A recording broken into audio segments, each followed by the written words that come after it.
Warning. What you're about to watch may include excessive and obsessive enthusiasm for action figures and collecting them. You may also witness spontaneous money spending and unapologetic nerdiness. Proceed at your own caution.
Howdy, everybody. We're back. A couple weeks. We back on track. Been about 3 weeks. It is August 22nd, 2026. So we got a pretty cool laid-back show tonight. Not a whole lot of toy news. It is that mid-year drought we all get to. We kind of look forward to it because it's a break on our wallets and just the overwhelming amount of freaking news and dumps of pictures and stuff like that.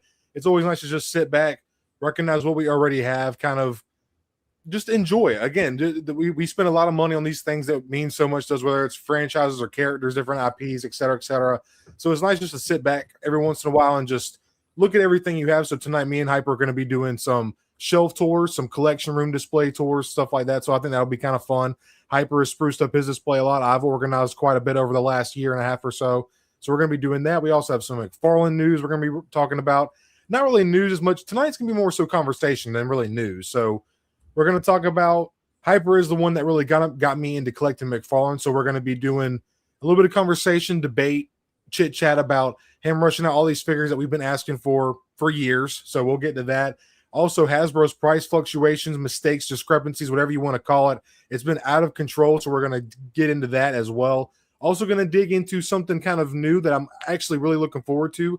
Hyper's been on a bit of a Fondjoy rabbit hole. If anybody's ever heard of the brand Fondjoy, they're awesome figures. Just a little bit. I know you've heard of. Yeah. And then that's pretty much what we have lined up for the show tonight. So with that being said, let me quit yapping. I'm Stone Mando. Y'all call me Cody. I'm joining my buddy Hyperdrive Collections here. So Hyper, how are you feeling tonight, my friend? We're back in the saddle 3 weeks later, baby. Well, it's like Todd McFarlane once said long ago. I came for the Stone Mandalorian, but I watched Hyper. Right. And here we are once again, right. But yes, man. So he did. Yeah, that's right. He whispered it into Cody's ears. Sweet nothings. Sweet somethings. So no, man. So it's good to be back. So we had to do a little. I had a cool thing last weekend that I had to postpone the show for, and so I said, you know what, this is gonna be better when we get to it this weekend. And we had an extra week to kind of plan and take a lot of pictures and do kinds of cool stuff. So cool, man. I'm looking forward to it. Now you mentioned the slippery slope of the Fondjoy DC universe, and that's kind of a thing now. That's kind of a thing. It is. I love them. I love them. It's going to make for a great conversation, man. It's going to be great. And we've been yapping a lot about Mattel too. Sorry to. Oh yeah, Mattel. Oh, for sure, man. And why not? Because I'm kind of getting priced out of another company, so it's time to start looking around for alternatives, dude. Binocular vision. Right? Yeah, seriously. Hello. It's time. Hello. It's time. Seriously. It's time, dude. I think we're both kind of venturing out. You know, I've kind of been going down the 1/6 scale rabbit hole, kind of looking at some imports. You're getting some Fondjoys lately. It's going to be an interesting conversation tonight because me and you have always been known to be more positive, lighthearted guys. We point out what we don't like, but then we move on. We focus more on what we do like. But tonight is going to be, we're just going to be getting our feelings out, kind of venting. Looking forward to hearing everybody in chat. We're about to get to the hellos. See y'all already. Oh yeah! Shout out to everybody joining us tonight. Thank you very much. Hit that like button, subscribe, all that good YouTube stuff. Appreciate y'all. Hope you enjoy off as always. Night. Hey everybody! Always. So we'll just jump right into it. We got Mudhorn. Endor dude, Mudhorn, yeah. Endor dude, TK401 Customs. We got Mr. Star Wars 38. Endor dude, Dan. What up, everybody? I haven't seen Stone Hyper in a hot minute. Been 3 there it is. 3 weeks too long, Endor. You're right. You're damn right. We got Bsum in the house. What's up, dude? What's up, Thanks for hanging out. Appreciate you. And we got GXB. Oh, look who it is. There he is. Right there he is. What's up, dude? Got to get back to my building arc. Got to love Mother Nature. Hey, dude. Yeah, no problem, dude. Yeah. Hope you enjoy the replay, man. Thank you for stopping by real quick, Sam. You got it, man.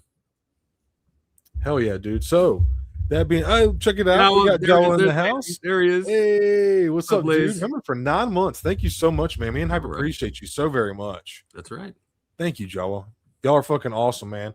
So appreciate everybody for joining us tonight. We hope y'all, y'all know me and Hyper, we're very interactive with y'all in chat. We love hearing. This is going to be a night for chat interaction because this is all pretty much just discussion, debate, chit chat. So let's just, what do you say, Hyper? We just jump into things, man? Let's leap right into it. You got it. Let's go. So as we were kind of segueing, and we got Bsum a member for 9 months as well. Thank you very much, my friend. Y'all are awesome, man. Y'all make this channel much more than me or Hyper ever expected it to be. This show, I should say, even too, So, but that, by the way, anybody who catches on the replay, y'all be sure, please go follow Hyperdrive Collections after the stream is over. You catch the replay. He is half of the show, of course. So show him some love as well. Thank you. That being said, just jumping over to Yak Face, you can just see got the Hasbro logo. Expect disappointment, and I think Yak was kind of. He was posting some pretty heavy-handed. I say heavy-handed loosely, but he was definitely voicing his disgruntled opinions. And I gotta say, dude, some of it was kind of valid. Like this whole deal with the INT4 situation going up for the pre-order, and it was originally supposed to be what was it, 60 something? He might say here. I thought it was $51.99, wasn't it? $51.99. You might even be right, dude. $51.99 and now it's $80. Insane, dude. Insane. You're talking like a $30 price jump. Not just that's a pretty big discrepancy. It's a pretty big jump. Oh yeah. It's not like 10 or $15, but I'll just read the post real quick. It says, if I may, I'd like to speak calmly about what transpired today regarding the colossal screw up with the launch of today's Star Wars pre-orders on Pulse, especially the TVC INT4. A screw up so bad I didn't bother to promote the products, in parentheses he says. First off, mistakes happen. Typos, retail partner exclusivity changes, and pricing errors happen, but rarely all at one time. But I can't help but think that the recent increases in these types of errors are due largely to the part of the streamlining, quote unquote, of staff across the board at Hasbro. Proper, in parentheses, or at least previous, in parentheses, checks and balances are not being done to the level they once were. This is not an excuse for letting the misinformation for the TVC INT4 to be posted and reposted, discussed, and promoted by various sites and social channels for weeks without correction or clarification. And that's another thing that a lot of the community talks about is it is really the fans and collectors on social media that they do a lot of the marketing for Hasbro, all free of charge, mind you, whether it's reviews or videos, shorts, like live streams, all that. Yeah. You froze there for a minute, bub. Oh, did I really? Am I back now? Yeah, it was about a 20-second blackout there. Oh, shit, my fault. Just hope y'all That's heard. Okay, no problem, man. No problem. Oh, we got Rebel Scum in the house. What's up, dude? What's up, Kevin? 420. Dude. Hey, what's up, dude? That's my nephew right there. Hey-o. What's going on, bud? What's up, man? Good to see you, dude. 51. That's a pretty big jump. $51.99 to $80. Like we said, almost a $30 jump. Yeah. That's crazy, man. So, he continues on and says Hasbro's worked very hard to establish and cultivate relationships with fans and fan sites via social media engagement. But with incidents like this, the Black Series Embo Kabu set, the Retro TVC X-Wing mashup, not to mention the price hikes, all of that work unravels at the expense of the brand and those most dedicated to the line, you and me, the collector. In the past, nearly everything that Hasbro releases for TVC, the Black Series, and Retro was a guaranteed purchase by me. No, I am not the typical collector. I'm part of a very small minority, but as Hasbro Star Wars brand make it harder to justify these purchases and harder to trust what they say, the overall collector base will continue to shrink. And I think we're starting to see it already, dude. I see so many people like selling off their black. I see so many lots of Black Series collections. People are getting more into imports and 1/6 scale, and like people are tired of the price gap closing, because before it was like you could get a really awesome action figure for $20-25, and now it's like that gap is closing for what you can get imports for, or people are just like, well, damn, $42 for the Lord Star Killer, I might as well just put that towards a hot toy. That is some people's mindset, mind you, not everyone's. But what do you think? What comes to your mind, man? Because I know me and you have a lot of thoughts. We've kind of talked back and forth about this a little bit. Yeah. So I think that, I've done a lot of soul searching, you might say. And after nearly 50 years of collecting Star Wars, I've been collecting Star Wars for, let's just call it for round numbers, 50 years. Okay. Mm-hmm. And I don't need a lot more stuff at this point. It's already, I'm in the earn my money Hasbro phase of my life. If I want to buy something, it should be a very thought out purchase before I just drop it, because quite frankly, I've already had a version of all of these things once or twice before, 10 times before, right? Yeah. Like I've already seen all these things. It's like people get excited about the INT4. Well, I've already had one for 45 years, so, and the better one, because it's the cool vintage one. Yeah, it's the vintage, of course, dude. Yeah. But what I would say is this: Hasbro's a company. They're a multi-billion-dollar company, and they can run that company however they see fit, according to my own logic. If you can, they can charge whatever they want, because I don't have to buy it. I don't have to be happy about it. But, if they want to charge, if they want to increase it from $51 to $80, I say, good luck. You've priced me out. You've priced me out. Yeah. And I can move on, and I can do something else with my money and my time. I can do something else for better, maybe even. Yeah. So I look at it like I harbor no ill will towards Hasbro in this. Am I happy about it? No. I mean, nobody wants to pay more, but at some point there's kind of a jump off point. And I feel like if this is the new trend, then so be it. Thank you for the good memories, Hasbro, but I'm jumping off now, right? I'm jumping off if this is the new pricing. And if you've been watching this channel for the last 2 years, your boys have been speaking about this. We were 2 years ahead of the curve on this, and it's now all coming to fruition. But and many people, I think the big thing was, when Disney acquired Star Wars from George Lucas, I understand there's the Disney tax, right? Everything is now a Star Wars and Disney tax. So you're going to have to pay more for that. I understand it. You can't escape it.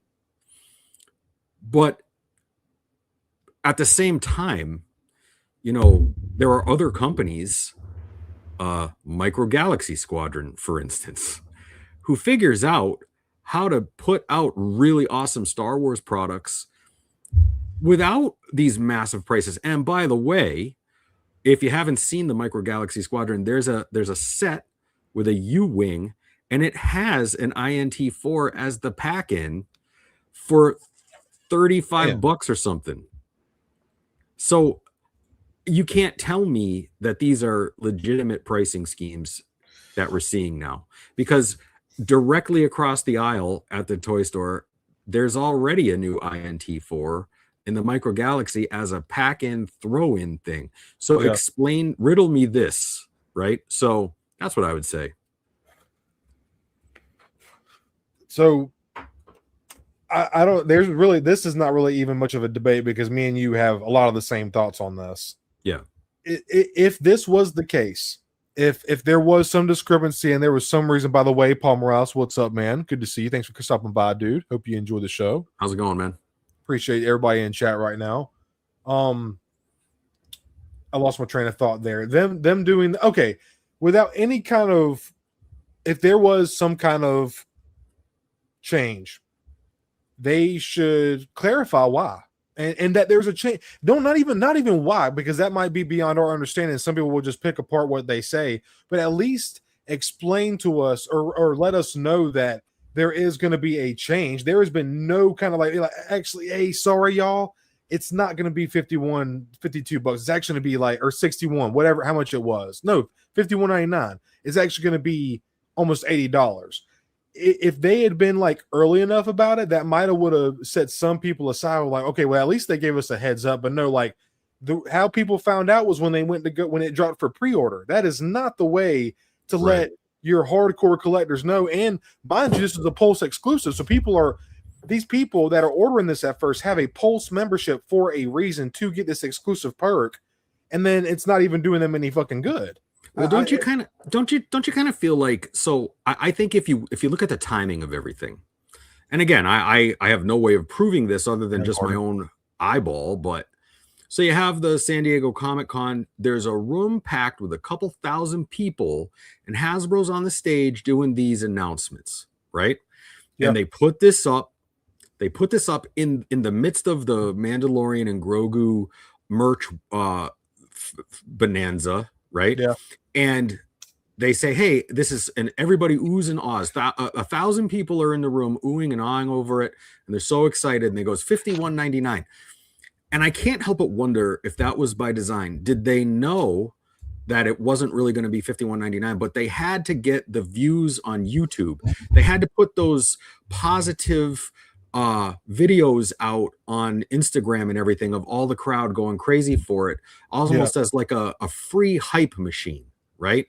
And everybody gets whipped up into a frenzy, and then a couple weeks later, then they do the bait and switch on the price. And I can't help but wonder if that was free publicity for this thing.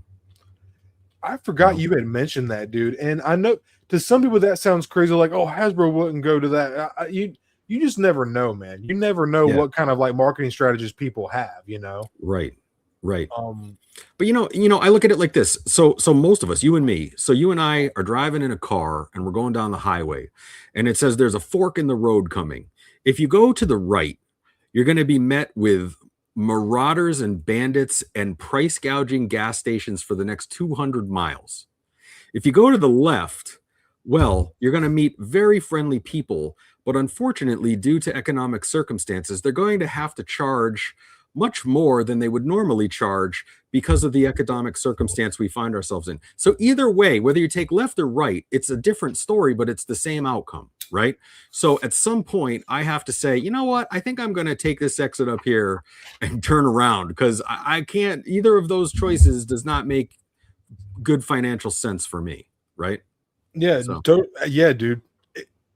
And some people that, you know, early on, are people that don't, casual collectors who don't keep up with it or don't know the news like that, because some people just aren't like that.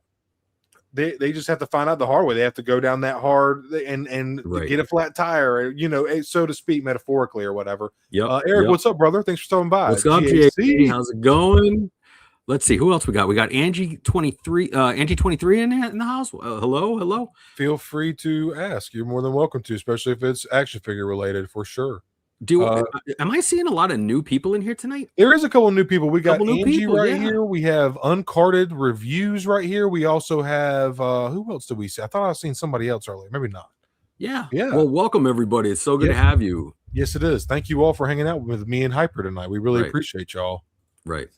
Mr. Star Wars says, I've never been a completionist, but I'm becoming even more selective now. Canceling my Black Series Rada and other T-Mag stuff, because the Mandalorian and Grogu stuff, but getting some like Zeb and the Snowtroopers, etc. Got you, man. Yeah.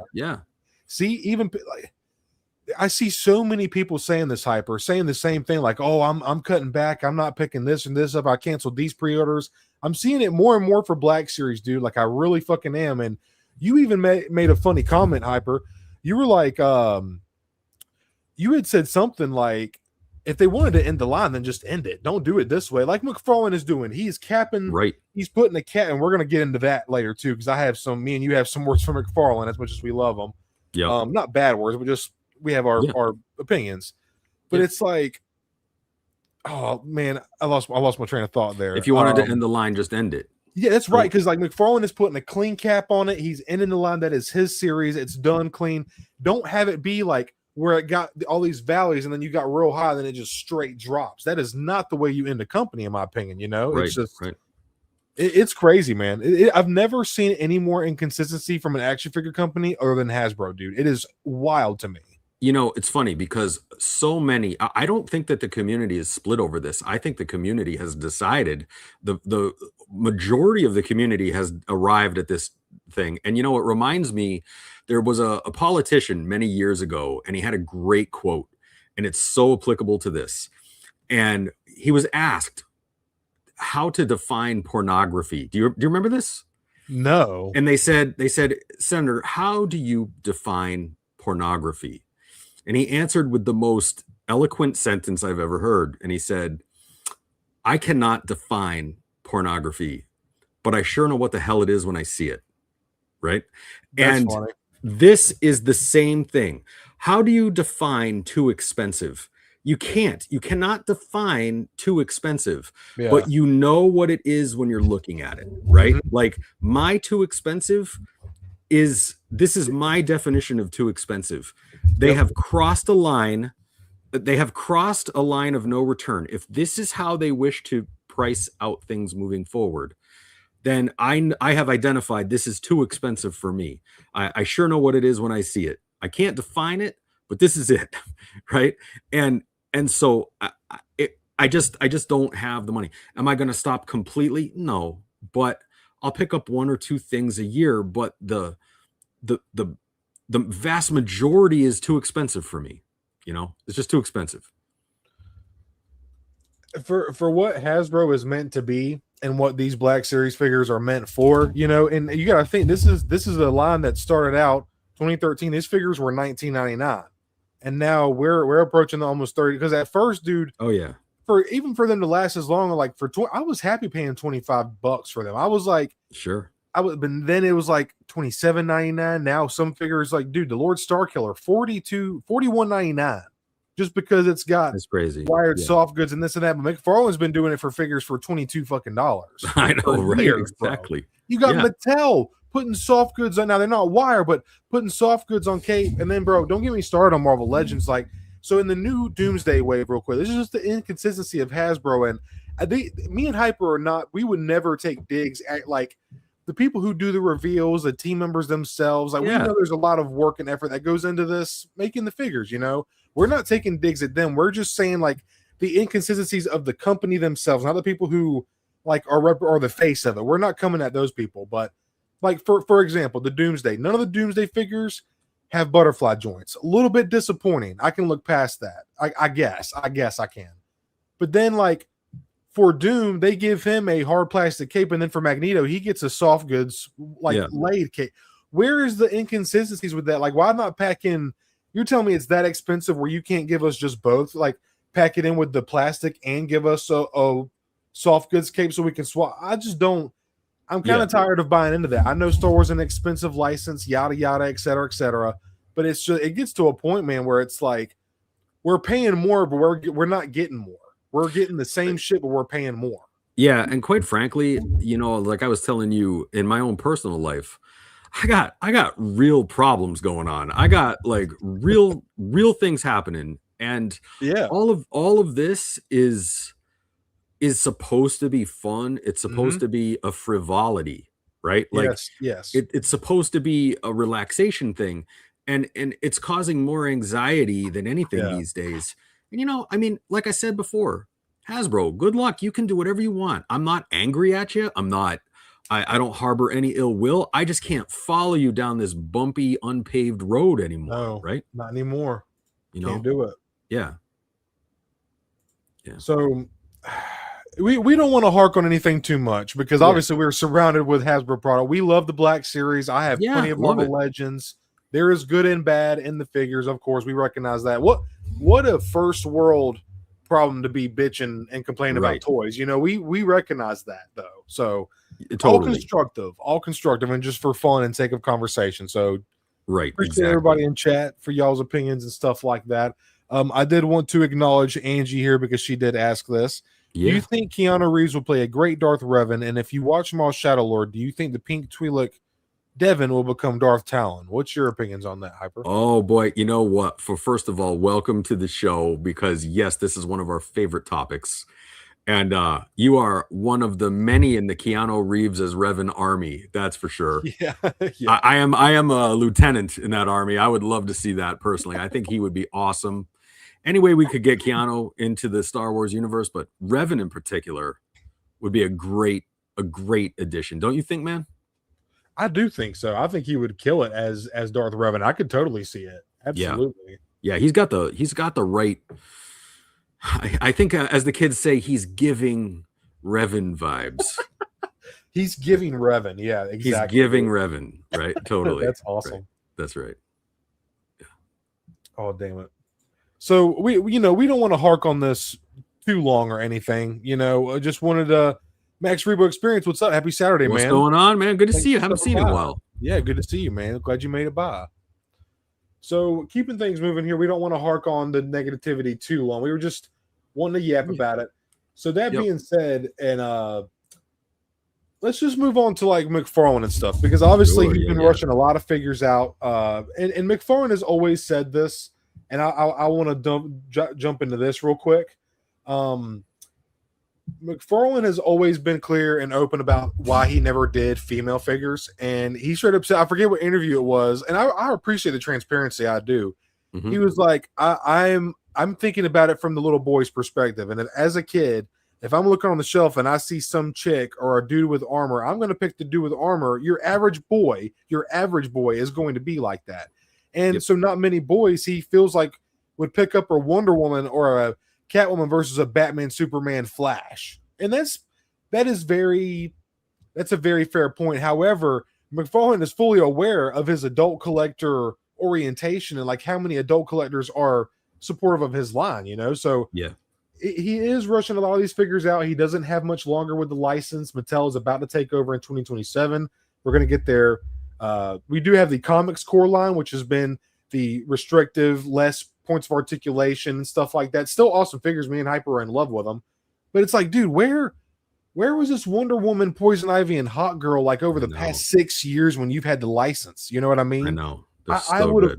The one that I want, Hyper, is like $75, and I'm just not paying that for a 7-inch McFarlane, dude. Like, I'm just, if I was like early in my collecting, I was still diehard on 1/12th, I might bite the bullet, but Wonder Woman's just not that character for me personally, and just sure.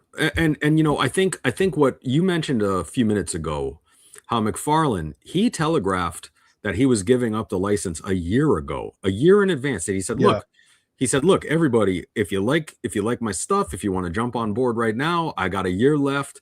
He told us, I remember at Christmas time and early, he said, look, right around the end of the summer, remember all of this, we talked about all of this. And I think I prefer that exit strategy to end a line, because like you and I were talking about earlier in the week, what it does is it puts a cap on both ends of the collection, a beginning of the collection, 2020 to 2026. That's your window. You can track down what you want. If the whole thing you can track down, it doesn't go endlessly forever and ever and ever. He was very consistent with the pricing, I would say, over the course of the line. He kept it affordable. He used a lot of reuse. Okay. But in my opinion, it was kind of the way to use reuse. He didn't really charge over the top boatloads of money. I mean, you can still pick one up for $23.99, and a gold label one at $23.99, and I think that gives collectors a lot of variety, but it also encaps the scope of your search for your collection. And it just, he is figure dumping right now, but as the prices are through the roof right now. It creates desire. It creates demand, and sort of a when a line usually fizzles out at the very end, this line is hotter than ever.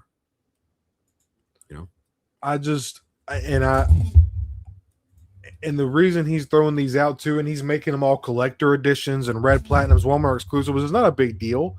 But it's like, dude, why are all these last ones with, like, in my opinion, somewhat minimal accessories? Mm-hmm. $34.99, $34.99. Yep. Like, they're collector editions, and he's doing all these theatrical releases, and it's smart because he's raking in his last little bit that he can. I understand why he's doing it, but it's like, I don't know, man. I'm not paying $35 for a figure that's got pinned knees and elbows. I'm just not doing it, man. No, I don't blame you. Yeah, I can't. Now, for real quick, for 2020 Superman, me and you, price was consistent, packaging was consistent. Me and you love, bro. That theatrical packaging is gorgeous. I know me and you love that shit. Yep. You know, and his mainline releases that he's doing right now are really good, really good mainline. Like, we're finally getting a Brandon Routh Superman Returns Superman in the main line with a cloth cape, $24.99, like reasonable for a guy like me. It completes the Superman movie you know, run. For sure. So, you know, I mean, there's options. He gives you options. He gives you price. So you didn't have to pay $40 for a Brandon Routh Superman. You could still get a decent one at that $25 price point, which I really appreciate, you know? Yeah. I don't know. I mean, and we still have 4 more months to go. He's probably going to drop another 50 figures, you know? I mean, it's crazy. You're probably, dude, I wouldn't doubt it. I would not doubt it. I know you said you seen this one the other day, didn't you? The Battinson? Incredible. With the red. Oh my God, so sexy, dude. Oh my God. And the cape that they put on this one is insane. It's awesome. I just didn't have the scratch for it when I was there, unfortunately. Yeah, it'd be like, again, $34.99. Now, this is one where I'm like, okay, I'll because the pins are a little bit less noticeable with the color scheme. Yeah, right. I just love Pattinson's suit so much, dude. Oh, it's awesome. I think it's awesome. Yeah. Love that suit. I was trying to find that and this Harley Quinn, bro. I love that Harley Quinn. Oh man. I think this is reused from the animated series one, but it's a new head sculpt, which again, like you said, it's reuse done right, you know. Yep. Yeah. I agree.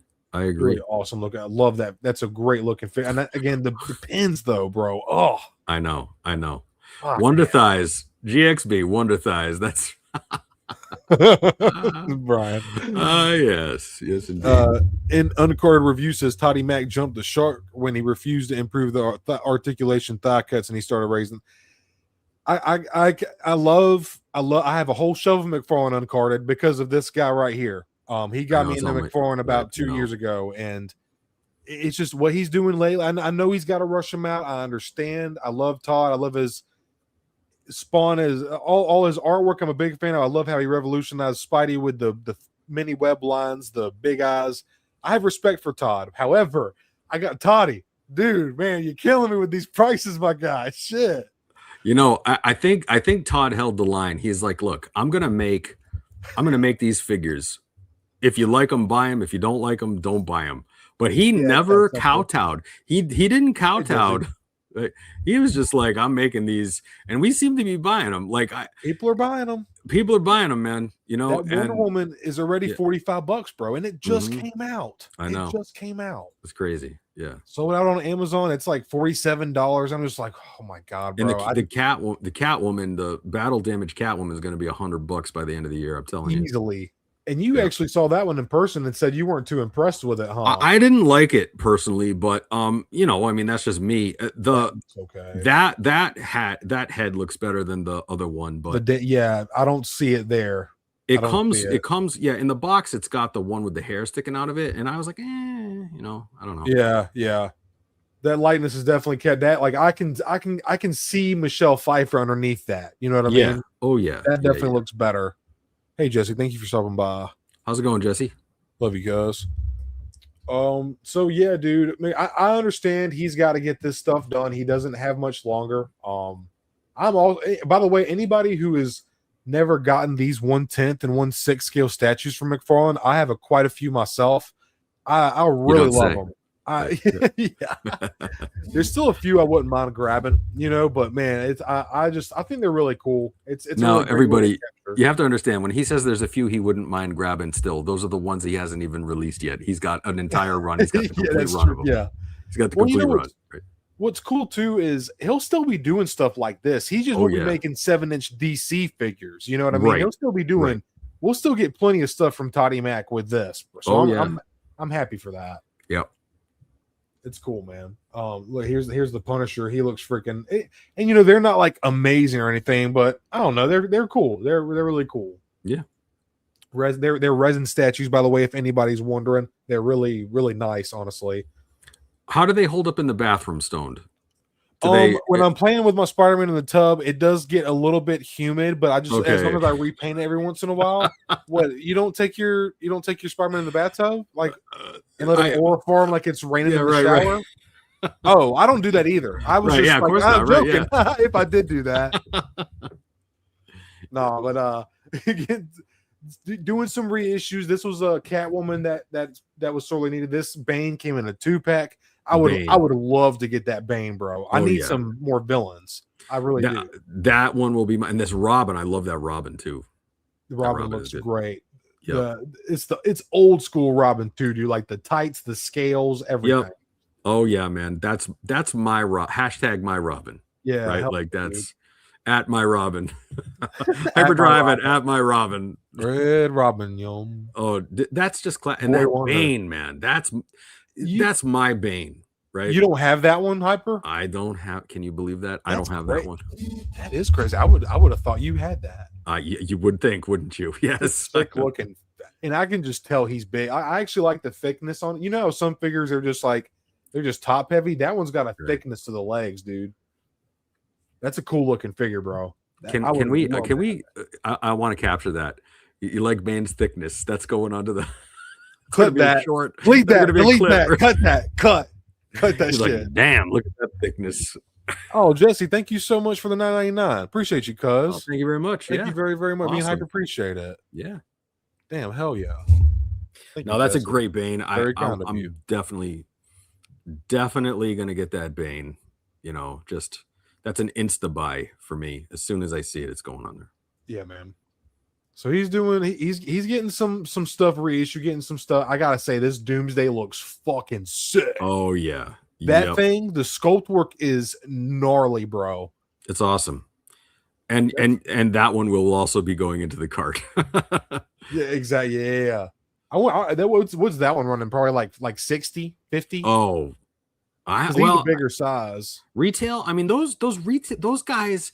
If it's a 2-pack, it's $75-$80. If it's just a big figure, it's $42.99, right? Well, that one God of War figure. Now, granted, it's God of War, so I don't know the licensing rights with it, but he had a McFarlane released that a Kratos, and he had like armor on from the game. That motherfucker was $60 fucking dollars, brother. Yeah, $60. Man. Yeah, I don't know. It depends, But then again, not Gear of War.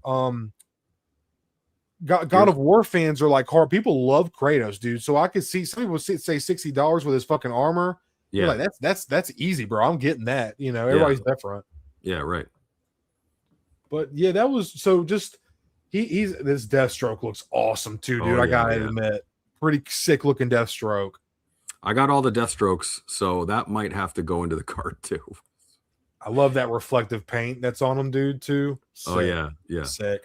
One of Batman's most worthy rogues. Oh, Deathstroke, absolutely. And Green Arrow, for that matter. And Flash. Yeah. Oh, yeah, absolutely, dude. Yeah. I just feel like Deathstroke is the one that pushes Batman, not because every Batman villain has it pushes Batman in some kind of way, but like he's the only one I feel like that could push him in every way, mentally, physically, tactically. So cool. So cool. Yeah, dude, Deathstroke's the shit, bro. Yeah, he's Batman still wipes the floor with him, of course, but still. Jesse, thank you so much for that super sticker. We appreciate you. The Warcraft Lich King Elite figure was really expensive too. Those Doom Arena so I've seen some of those, dude. They look sick, but they are pricey. They are very pricey. Oh yeah. Well, we really appreciate it, Jesse. Thank you, guys. I'd be a broken record, but I just like to. I mean, y'all are sending money. Like I want to show how appreciative I am, and not just be like, some streamers are like, "Oh, thanks for the super sticker," and then they're onto the. I just can't do that, dude. It really means a lot that y'all send money to this show. So we just, I mean, we can't figure it out. We're dumbfounded by it, but thank you. We don't know why y'all do it, but y'all do it. Yeah, we can't figure it out. Go buy some ice cream or something, will you? Yeah, you don't have anything else to do better on a Saturday night. We feel so sorry for y'all. We appreciate it. Terrible. Yeah, seriously though, we really appreciate y'all. And $1 per every donation actually goes to Hyperdrive. That's pretty good, man. That's not bad. Right? Speaking of, I think we might need to cut that back a little bit. They don't even make pennies anymore, so it's got to be a nickel, dude. That's the minimum now. Shit. All right, yeah. Damn, man. Seriously. Great. But yeah, we appreciate everybody hanging out with us tonight. Y'all are awesome. So next up on the docket, let me see here. So what do you say, Hyper? You want to talk about some of your Fondjoy figures, my friend? You know what? Yeah, sure. Whatever you want to do. I was going to say that, or do you want to get into the collections, the rooms, and yeah, we do the collections. Yeah, let's do it. Did anybody send any pictures through email of their collections? I don't know, but I can sure check real quick. Right. Yeah, why not? Right. Segment. I'm gonna go pull up the email real quick. So just while you're doing that, so basically, we came up with this idea that we wanted to. He was doing his collection remake, and I was kind of redoing my shelves, and a couple guys we know we're kind of doing theirs. It was all kind of happening at the same time. So we were hoping that might be good content. So if anybody has any pictures of their collection, send them in and we'll put them up, you know, especially if you've redone it. So I kind of redid my shelves. And even though you wouldn't really know, it kind of looks the same, but I did. I really did. It looks good, man. It's very clean. You really have really done it up over there, man. It looks awesome. I appreciate it. Thank you so much, man. I still gotta figure out where to put this fucking glass cabinet so you can really see the Marvel display and like my X-Men, Spider-Man and stuff. But I've been doing a lot of organizing, man. I really have. I'm about to pull up your stuff now, Hyper. So I'm just curious though, where did 600 dinosaurs go? I don't see a single one in there from that perspective. Is my camera following me? Is that they're all up here, bro? Oh shit, they're way up high. Yeah. Oh damn. That's the only way. With the sauropods, the big long neck down, they have to go on the top shelf. There's nowhere unless I put them on the fucking floor or something, you know. Right. Yeah. I think, brother. It happened. You always told me this day was gonna come. I'm gonna have to bend some figures. It came quick, dude. You were not lying. You're like, dude, give it 2-3 years. You're gonna fill that room up. I'm like, no, dude. There's no fucking way. Under 2 years. Right, under 2 years. Crazy, bro. Right. Crazy. Actually, since it's been almost exactly 2 years since we did this, August 18th, 2 years ago. So this is 2 years. Not quite 50 episodes, but 2 years. And sure enough, within 2 years, I remember you had like 6 figures on the shelf when we started. Now you got, wow, man, that's a busy couple of years right there. It is, dude. It is. I got to start making some space, man, because I got some other 1/6 scale stuff on pre-order, so I got to start making some room, dude. You know, I'm kind of dialed back my purchases anyways, so like, I'm making payments rather than actually buying shit. So it's kind of balances out. You know what I mean? Yeah. Oh man, so you can't really blow that up too much, huh? Oh well. I think I can zoom in a little bit. Yeah, I can zoom in. There we go. That's actually why I pulled it in on this browser, actually. Okay, cool. Yeah, good. So yeah, dude. That is I've reorganized all my McFarlanes into the largest shelf. Those boxes are pretty big, and it's no surprise, it's no secret. I'm a in-box guy primarily. And I love these boxes. I just love the way they almost look like an encyclopedia set or something like that, you know, on the shelf. And so I've got so I have 39 McFarlane Batman figures. God dang. 39. So about half of that is Batman's. I think I got 10 or 11 Supermans. I got 6 or 7 Flashes. A lot of doubles or the same character. But yeah, man, that's I think in total, if I'm not mistaken, I think I have 80 McFarlanes. Oh shit, dude, that's a hell of a fucking collection, man. It's a lot. They released, I think as of the 1st of August, it was like over 712. So, you know, I mean, it's not even a very small portion of all the McFarlanes, but It's yeah, that's what they crazy, look dude. like, man. So, you know, I got them by character, and I have like maybe 1 or 2 loose ones on the shelf. Here, zoom into that a little bit, Stone. So I can't even remember. Oh, I'm looking. Wait, it's right in back of me. What am I talking about? You want to go to the first one? We can go to the sure, first one. Yeah, we can do it like that, dude. Yeah. By the So, way, awesome pickup, Max. Hell yeah, dude. oh yeah, what'd you get? What do you get? He got the Blockies, Clone Trooper. Oh, I want that one, 14. dude. Seriously. Okay, there's another. Okay, we mentioned Micro Galaxy. Blockies, Clone Trooper, Oh, yeah. $15. Come on, Hasbro. I think it's about time for another Blockies live build. Oh, you better believe that. That was Hell fun. yeah, dude. That was fun. That was really fun. We'll try to plan for that next time. We'd like to it'd be cool to get everybody in chat to know so we can like have them build theirs too. Hell yeah. Oh yeah. 15 bones for a Blockies Clone Trooper. Can't beat it. That's what we're talking about, man. You know. Anyway, so this is fun. So I know this is a McFarlane thing. I got some big figs up there and everything. Mogul up there.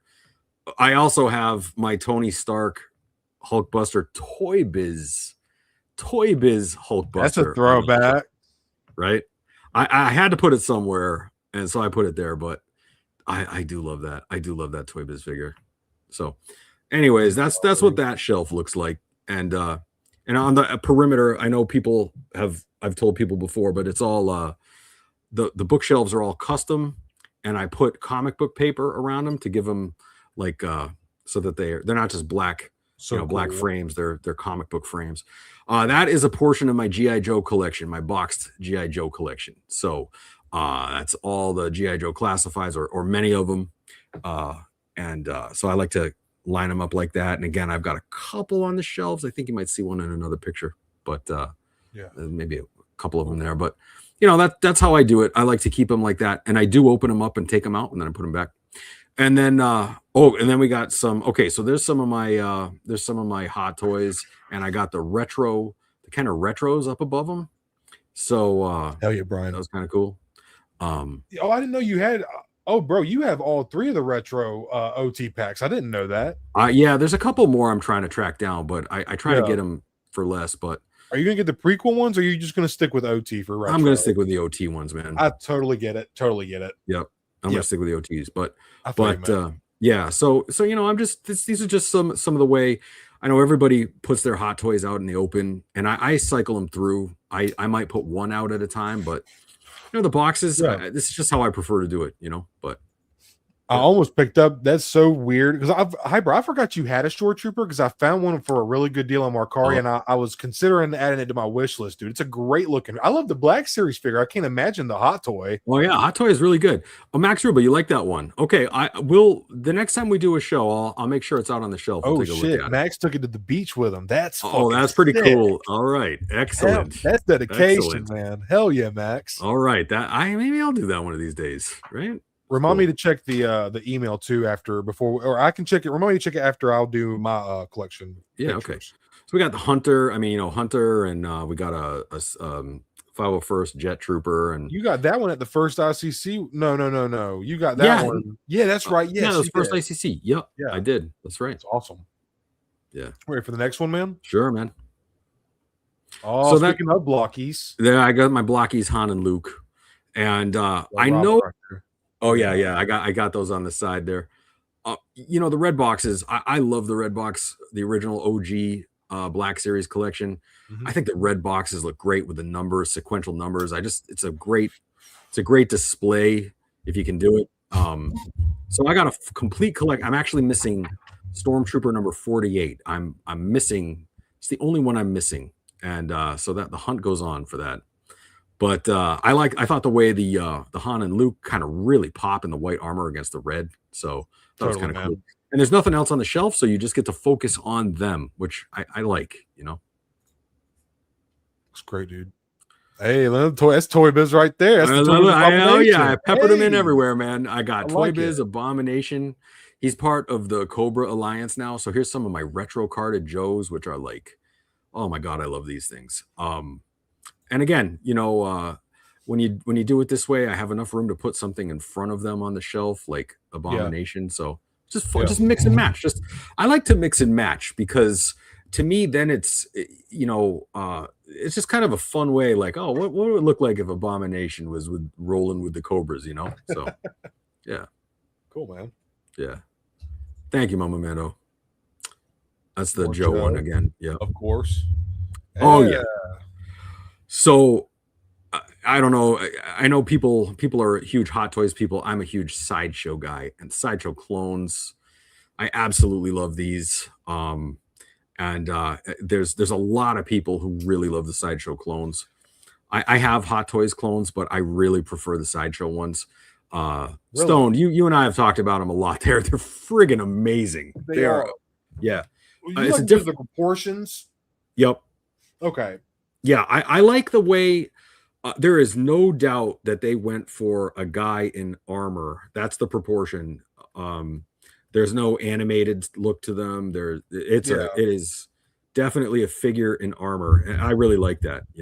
So yeah, a little bit bulkier, a little bit more in line with OT Stormtroopers. Yeah, the way the armor sits. Yeah. Luckily, some of their 2.0s have been a little bit better. Well, I don't know. It kind of still. Yeah, the 2.0, the first Cody was definitely like animated proportions, very kind of skinny and lean. But this 2.0 that I have that just came out, it's a lot thicker and just better. More proportional. Yeah. So I have the Commander Vaughn, which is basically a blue Cody. I have the Commander Vaughn Hot Toy, and I really like that Hot Toy. Mm-hmm. But I'll put it next to my Sideshow Cody. I just prefer the aesthetic of the Sideshow Cody. I don't know. This is me, but yeah, for sure, dude. That's what they look like. I have the boxes lined up like that, just and so just a cool looking, kind of clean, streamlined display. Yeah, it's a great looking display, dude. Hell yeah. Thanks, man. Vintage Jabba. There's another one. There? Yeah, so there's my vintage Jabba, right? And I love him. He's always hanging out somewhere.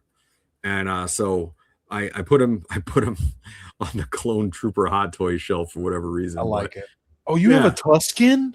I do. I've got the. What do you think about that figure? Because I was really wanting to pick that up, bro. But I think they're going to do I think they're going to do a 2.0. Yeah, they are. 2027. Yeah. What do you think about that one though? So, I love the figure, but the problem is, it's a great figure. But I have the Sideshow Tusken, and the Sideshow Tusken kicks its ass. I hear you. I didn't know you had the Hot Toys Tusken. That's cool, man. Yeah, man, I got that. Yeah, let's see. I got that at a show a couple years ago. But no, it's a great figure. I love it. I just happen to like the Sideshow one better. Would you recommend me picking it? Should I just wait for the new one, or is it worth buying back for? I'll tell you what. One of these days, I'll send you a whole bunch of pictures. I will compare the Sideshow and the Hot Toy. Yeah. You tell me. There's nothing wrong with the Hot Toy Tusken. It's awesome. I guess the one nitpick I have about it is it's not weathered enough. Okay, that's fair. I could see that. It's not weathered enough, in my opinion. I haven't looked at it in a while, but it looks so good. Yeah. The sculpting is incredible. Hell yeah, dude. Accessories are incredible. It's just the soft goods, the actual exterior robe in particular. Yeah, man. Just a little bit lacking. But okay. Yeah. That's man. I'm on my 1/6 kick right now. I know, yeah. And man. Bro, I got that Rex right there. I got that Rex in my Mercari card. I'm just waiting for a good day. Good day, brother. There's my Vaughn, and then I think I have who is that? Is that the Purge Trooper? Purge Trooper, and then the Dark Trooper. Yeah. I got the Dark Trooper and the Purge Trooper. That's the Dark Trooper. Yeah. So Purge Trooper looks sick as fuck, dude. Oh, Purge Trooper is maybe my favorite one I own, actually. I didn't know you had the Purge Trooper Hot Toy either, dude. What the fuck? Yeah, man. Yeah. Damn, I love your Hot Toy collection, bro. This is awesome. I didn't know you had the Tusken or hell yeah. I got the Tusken, Purge, Vaughn, Dark Luke. I got the couple of different stormtroopers from Mando and stuff. Yeah. So hell yeah, dude. A lot of red box. There's my red box. And then I just put a couple. I have a couple. I got Luke and Yoda, which is probably the greatest 2-pack in Black Series history. I think you're spitting facts right now, dude. I think it might be. And that might be another. The Probe Droid is just an all-time great figure, And you know, Redbox never gets any Oh, yeah. love, but Redbox had some all-time greats in it, man. You know, That's oh, a there's a great figure, dude. oh, Doc Ondor, absolutely. Yes. Shout out to Collective for that one. And I love Momane Dawn. Like I like Yeah. this. I love Momane Dawn more. Like I like him as a figure. I like the sculpted plastic, but the soft goods and accessories and deco on Doc Ondor is so freaking sick. And the fact that they did a separate, it's a totally different sculpt from MoMA too, which I think is. See, sometimes Hasbro Yeah. be hitting, sometimes Hasbro be delivering, dude. And sometimes they Exactly. don't. Lazy Jawa is firing off. Yeah, absolutely. Droid is awesome. Hell yeah. And Rex is a great hot toy. Yeah, for sure. Yeah, that Probe Droid is fucking. That's a great Black Series piece. And it looks so good in the box. That is, you have to have a boxed one. It looks so good. Yeah, and Gamorrean is one of the greatest Black Series figures of all time, dude. 100%, man. Unguarded. Yes. Yes. 100% true. Yep. Articulated jaw. I mean, the furry, like felt soft goods. It's just a very, I mean, dare I say, perfectly executed figure. I don't think they won't ever need to redo that figure again. If you could do a top 20 greatest of all time, and you could legitimately put 5 red box figures on there. Like, easily. Legitimately. Yeah, right. Yeah. You know, the Revan is another great one. Yeah. Oh yeah. See, I love that. I honestly have thought about tracking down another one just because I love the 40th anniversary packaging a lot. And then that's the Gregory Titus artwork, because that is the red black box days. Yes. Just a cool, just good presentation, man. And it's got like a vintage vibe with this border around it too. Totally. Yep. You know? Yep. I mean, that is just sexy packaging, right? It just best likeness of Luke, of Mark Hamill in the line. Yep. That Yoda was sorely needed because that first archive one was way too fucking big. Yep. So just really awesome set right there for sure. By the way, shout out to GenXBrian for hooking me up with that one and the probe droid. I worked a deal with him. Yes, GXB. I know you know. That's GXB. He ain't worth all that, bro. You doing too much. Well, you know, you wouldn't believe what I had to do for that. GXB's like, nope, cut it. Stuff the Black Series, dude. I had the Dewback too, man. It's a great piece. Oh yeah, I love that Dewback. Where's my? I got it somewhere around here. Yeah, they probably walked off with Fiona, dude. Yeah, seriously, dude. That's a crazy story, man. Yeah, Hyper straight up for real quick, just quick story because we're in the middle of the collection. Hyper's Fiona, G.I. Joe Fiona the Croc, really awesome crocodile figure, just like disappeared from under him. He had it on display and it just walked away. It just came to life, man. Can I tell you real quick? I got another crazy story that happened this week in my collector room. And I know in 2 years, I think I've told a couple of weird stories, but I got one. So real quick. So I've got the Sideshow Deveronian Labria figure that I used for my Cantina display. Yeah. Beautiful figure, great box. I got it back here in my Hot Toys and Sideshow display. I come down the other day and I got my laundry room right next to my collector room. So I'm folding some laundry in my collector room and I notice that the Labria box is upside down. Like Labria's head is on the bottom and his feet are pointing up. So I'm like, what the fuck? So I tilt it back up. I put it up back the right way again. 2 days later, I come down. It's upside down again. Which is crazy, man. That's crazy. Going on in there, dude. I don't know what to say about it.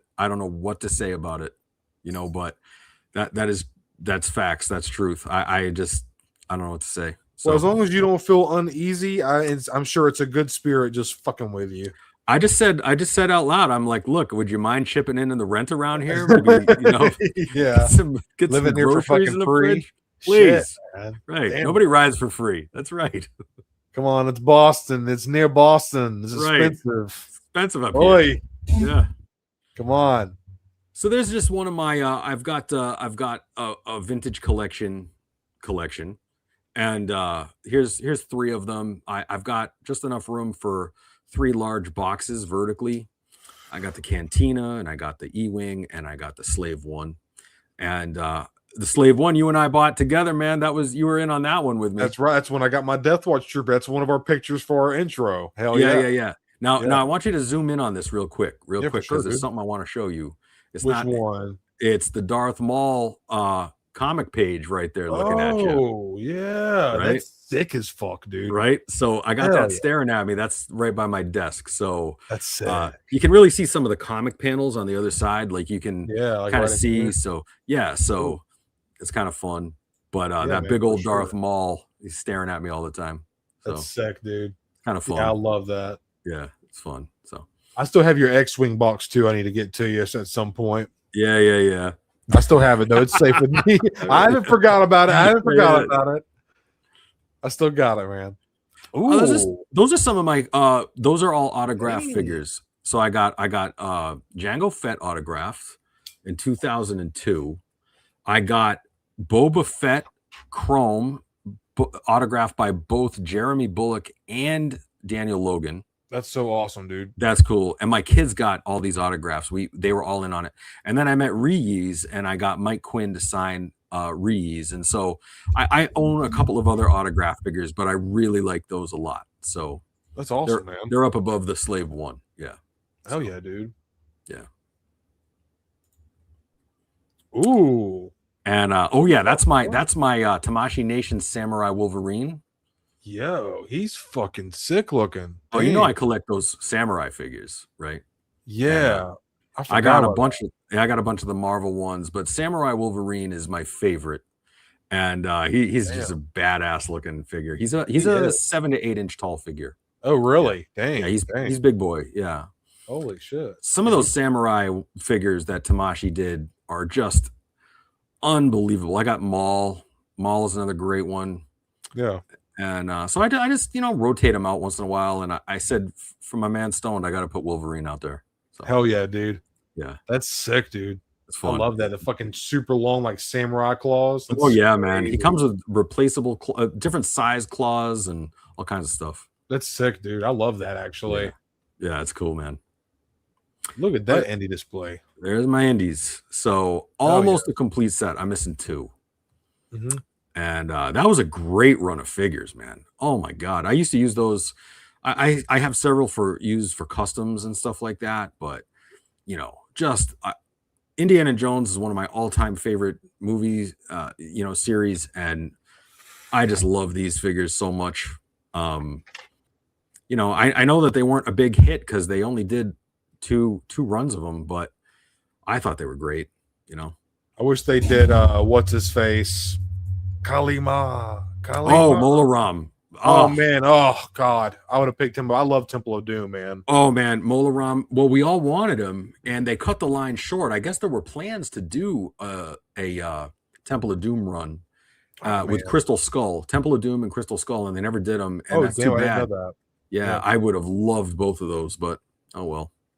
Yeah, damn, dude. But the boxes look great. I like that sort of like weathered yellow look to them. I think they're cool. Yeah, it looks good. I like the packaging a lot too, man. Yeah. Adventure Series is what it was called. Yep, exactly. Oh yeah. There's my boys right there. Yeah, those are my big AT-ATs. I got a vintage Power of the Force 2 and then the big ass AT-AT. And I actually have 3 other AT-ATs, but I don't have anywhere to put them. So I gotta I have those 3, and they're kind of just sticking out on the bottom, right next to the Indiana Jones shelf. Are those all ones you've refurbished or restored, or just one of them? Yeah, so I actually one of the first videos I ever did was I restored an AT-AT Walker a couple years ago. That's the one to the far left, the Power of the Force 2 one. Okay, I redid the electronics, I redid everything. And then I restored the vintage one. The vintage AT-AT is the one that's kind of like peeking around the end there. Yeah. And I restored that one. And then I did, I over the last 10 years, I've been rebuilding that big AT-AT. It's complete now. So yeah. Oh yeah, dude. Because that thing, if you buy it new, or complete, it's like $400 or $500. So I just buy $15 worth of parts here, $15 there. And I just completed it, I think maybe at around March or April or something like that. Yeah.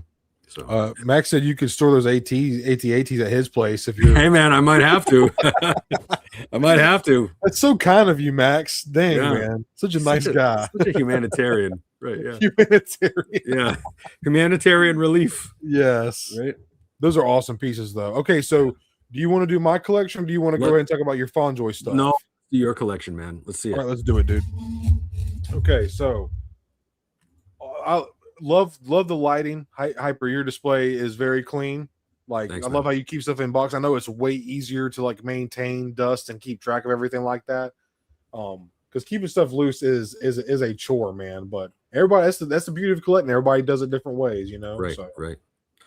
Yeah, I think we're in for a complete 180 now, right? So maybe just a tad bit. a tad. Absolutely, Tad. it'll be a fun 180. Let me see here. Okay, so starting off, usually when I'm streaming, this is what y'all see. Forgive my wiry mess. Right, I need to work on my wire management. I'm a caveman doing this shit. Believe it or not. I gotta give a quick shout out to Christy and Mike and their sons, Josh and Nick, because they are fans of the show. That sounds cringy to say. They're also friends in real life, but they like watching the show. They like my channel and stuff like that. So they actually bought me a PC setup, brought me these 2 screens that they had left over, and bought me a whole desktop. So they are a huge reason why this show runs in my channel when I do streams run so smoothly. So I'm just like extremely grateful for that, man. Y'all, those 4 people have really helped me step my game up as far as like making content and stuff like that. And y'all know I don't really care about views like I probably should. I just do this for the fun of it, but Yeah. I know y'all appreciate the genuineness from that. So that's really all I need to get out of it. But let me quit yapping. This is what it looks like when I'm streaming, when I'm doing a review or whatever, when I'm just chilling in my room, smoking, whatever. So that's my desk right there. That's what I got. I just took that picture today, actually. That is what my desk looks like pretty much right now. I see a couple of desk figgies off to the left there too. Oh yeah, dude. Yeah. I can't zoom in. Fuck. Oh yes, I can. Hold up. There we go. I can zoom in now. All right, what are there? 48 of them there? Let's see. It's about 42. That was close. 42. Yeah. Right on, man. Got just some random, I got my Black Series Watto, so a Secret Wars Daredevil, Brown Suit Wolverine. Just like some of the heavy hitters, some of the figures that never left my desk, Mm-hmm. Yeah. Really, yeah, I gotta review this Lobo right here. And I'll talk about this later tonight as well. Kind of a nightmare experience, but it worked out good. I'll talk about that in a little bit.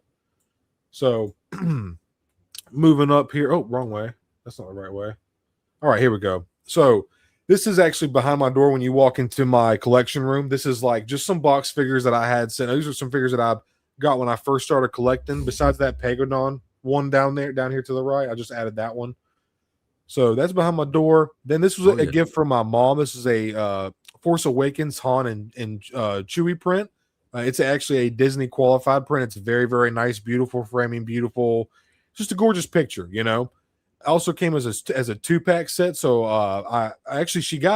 there was one. It was a 3-pack set. She had one with Rey and BB-8, but she gave that to my niece and nephews, and then she gave me these 2 pieces. So I love that shot with the TIE fighters going off in the distance. Yeah, man. And I'll tell you what, I'm an unapologetic Force Awakens fan. I liked that movie.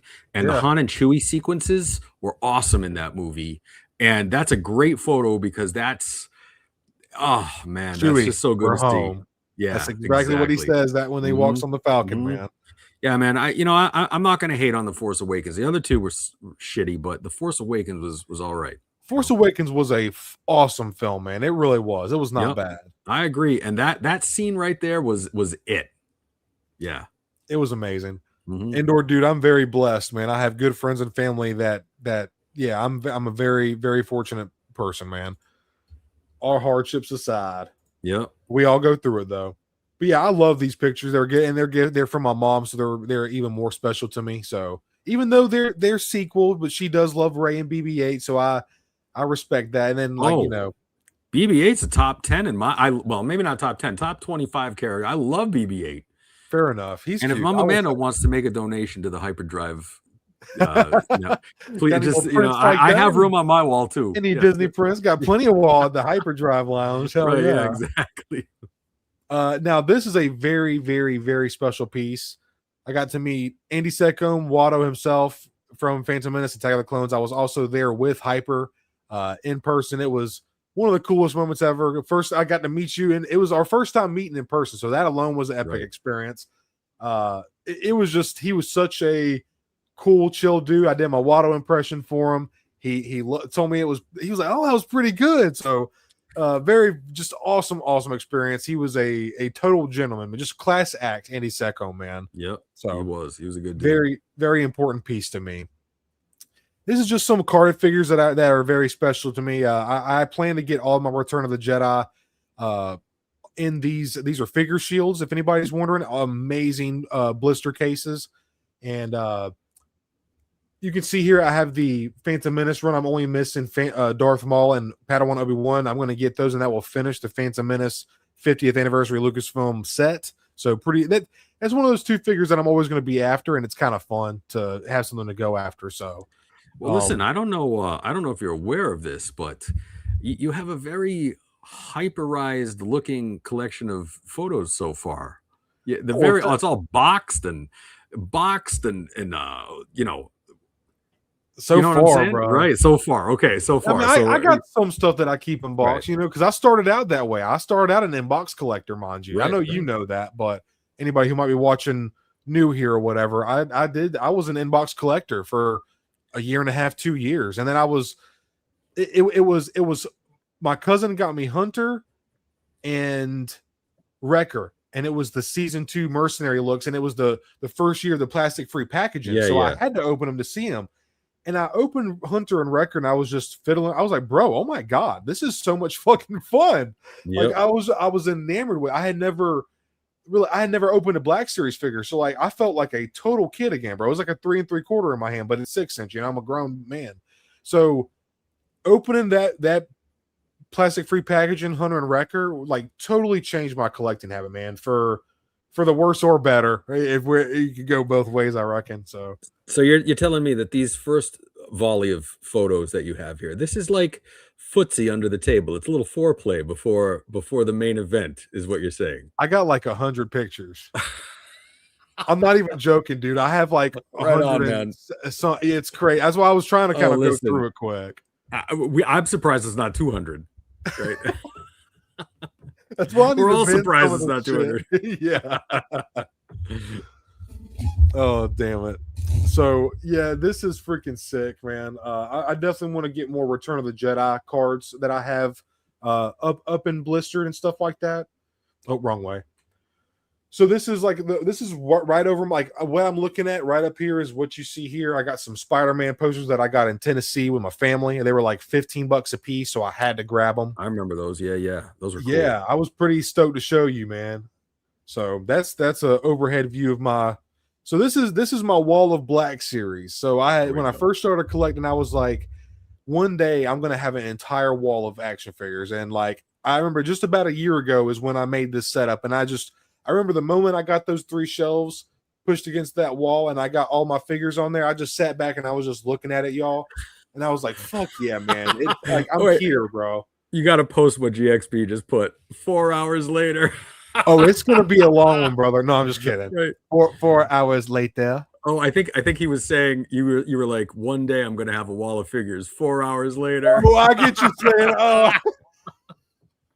4 hours later. I mean, that's essentially what happened, Brian. 4 fucking hours later, right? Kind of scary how good you motherfuckers know me, honestly, dude. I know. I love it, dude. Oh, that's great, man. That's great. But you know, and I'll go through. I have pictures of. I won't spend too much time. I have pictures of each shelf. We'll just kind of skim through them, of course. Oh yes, he does. So this is like adjacent to my. This is like when you first walk in. So. Like here's my desk when you first walk in. This is what you first see off to your right hand side. Then you look. This is the wall in front of you, and then this is to the left. Oh no, I'm going the wrong way. This one is to the left. So I got some DC, some Marvel Legends, my dinosaurs, some Namu, G.I. Joe, Pokemon. It's a mishmash mix of everything. It's a little bit of goulash, if you will. Mm-hmm. Mm-hmm. So this is this shelf here. I'm about to show y'all just some miscellaneous stuff. I got some. These are actually me and my brothers. These were my actual Kenner. These are the actual, like me and my brother's toys. that was in my mom's attic. So I put these on display. These are me and my brother's actual Kenner Batman figures. So these are super, super special to me. Love all, and I'm sure Hyper recognizes a lot of these. Oh yeah, yes indeed. And what people don't understand is a lot of these looks were not even in the show or anything. They were just trying to make cool looking designs and action figures. So a lot of these designs that you see are not even actual designs. They're just made up by the toy company to sell toys, you know, and I think that's fun. It's really cool. So it's awesome. And that was one of the greatest toy lines of all time, just for that reason, because there was a Batman of every flavor you wanted, right? Like, and the accessories were so fun. Those were always like a spring launcher this or a frisbee shooting that, you know. It was fun. Look, you got lemon or you got green apple. It's the same exact figure, dude, just a different color. Exactly. You know, freaking awesome. Look, this is the same exact figure. You just got to paint the blue and gray and then the dark blue and black. Same exact figure. Funny, it looks like Stone's toenails right now. Just a rainbow of hey, dude, I sent you that picture out of confidence. That's right. You said that ointment was going to help and it made it fucking worse. Damn you. Hey. So this is actually a really cool shelf because so y'all see this clone right here. This is actually custom by Hyper, and this was one of the first. Oh my god, I forgot about that. Yeah, dude, I love that thing. I still have it to this day. It's actually 2 customs I have by Hyper. This Death Watch Mandalorian. Oh, yeah, that Death Watch was cool. Dude, I love this clone. That green visor is just and then you put all the different like watercolors. Like oh man, awesome. That's a custom I made right there. That's a really cool bowl that I got in Asheville years and years ago. It's shaped like a leaf. A lot of cool glass blown up there. That's a gift from Hyper as well. Little die-cast Spider-Man, Hakuna Matata. Got another custom Dengar I did. I got a little bit of Indiana Jones representation right here. That's an actual 1977 vintage cup from a family friend of mine, and I didn't really get a great picture. Got a General Giant C-3PO right there. So got that. Now is a little turtle representation. I got some bootleg NECAs, some Pez dispensers from Sam Cobra that he sent me, 2 fig pins, NECA Predator right there, NECA Last Ronin, and then these are some Loyal Subject turtles and a Casey Jones back there. Got some old school 5-inch, 3 3/4, 4-inch Toy Biz, whatever you like to call it. I got a Gambit with a vinyl jacket on it. Freaking love that figure. Got some different pins from different friends of mine, Hyper, Connor, numerous friends. Chicken Jockey, got some Minecraft, numerous plushies. This Watto is from Hyper. That Grogu is from my niece. The Spider-Man is from my wife. And got some other Qui-Gon stuff. Got a concept Qui-Gon right there. Funko right there. Some of me and my brother's wrestlers. That's right. The stuffed Watto. We picked that up at the first con we went to. I think for like $2 or something, wasn't it? Like it was like, yeah. That was awesome. I remember gave it to me when you and Shannon gave me and Rain a bottle of wine for our anniversary, and the Watto. Right. Yeah. The most epic gift ever. A bottle of wine and a Watto plushie. I know, right? Yeah, there you go. Goated, dude. So yeah, that's just some miscellaneous stuff. Here's some of my brother. This is from my cat right here. My cat probably did that. But yeah, there's some wrestlers. These were my brothers growing up. Me and my brothers. We actually played with these, so they're important to me. Oh yeah. All right, now we're getting into what I've redone lately. This is my Spider-Man display, my Marvel Legends Spider-Man. So finally got some acrylic rides done. I just did this on an episode of Treat Your Shelf, which is only eligible for my Clan Stone, my channel members, and members of the Stone and Hyper crew and such. But y'all can see, y'all know I'm a Spider-Man slut. Super SS right here. I got new 2099. I got the Battle Damage, the Secret War Symbiote. I got a bootleg Venom, Goblin. I love Spidey, man. I love Spidey. I love this shelf a lot. And the risers just really help fill in that dead space. All these figures were starting to get hidden and stacked behind one another. So getting some kind of stands, whether you go hex stands or acrylic stands, or even just some kind of just something to rise the figures up in the back, hang them with some thread. It really does make the display look so much cleaner when you get it all done. Yeah, definitely. Here's some. Oh, this is actually a gift from RebelScum420, a 3D printed Here Lies Spider-Man tombstone, like on the Craven Hunts Marvel comic. Fucking sick, dude. Speaking of, while you mention it, I received the box from 420 this week as well. I got a video coming of it. It is such an awesome gift, like awesome, unbelievably awesome gift. So You just reminded me of that. So stay tuned for that. And Yeah. 420, thank you from both of us, man. Yeah, Kevin is a really, really good guy. Very good. He's an awesome dude and very, very generous. Yeah, extremely. Yes, absolutely. He has hooked me up with not only gifts but good purchases for figures. And he has been a supporter of the show. And it sounds so cringe when we say fan or supporter. We mean that in the lightest way. Obviously, these people are friends of ours. You know what I mean? But right. At first, they were supporters, and then they become friends. That's the beautiful part about this community is people start out supporting, and they become friends, and you develop friendships and acquaintances and stuff. You know? So. Yeah, fans. Other channels have fans. We have friends, right? Exactly. Yeah. It just sounds so much less cringy. I don't know. You know. Yeah, I agree, man. I love this 2099 figure right here, dude. Oh, that's such. The only thing is they need to get rid of. I do not like this ab crunch. Just do a diaphragm. Do a ball joint and the diaphragm right here. It's a beautiful figure though. Wait a minute, Stone. Hold up. Back up. Now for fans, it's $50 for an autograph. What is it for friends? Is it 25? God. Is that what it is now? What are you? It's about. I think I knocked it down. It was like 47.50, but now it's about 45. Right on. Okay. Oh, that sounds so good deal. It's a very good deal to be a friend as opposed to a fan. Yeah. Really costs you something. God, could you imagine? Oh my God, I couldn't imagine being like that. Oh my God. So real big shout out to my buddy Hyper. He straight up surprised me with this at our second ICC con this past year. And the Toy Biz Battle Damage Toby Spider-Man. This is a piece that I had growing up with my brother. Honestly, all three of these are pieces that I had growing up with my brother. They're all Toy Biz. But look at this base, bro. It's so good. That was like $7 back then, too. Like, right? It's beautiful. So good.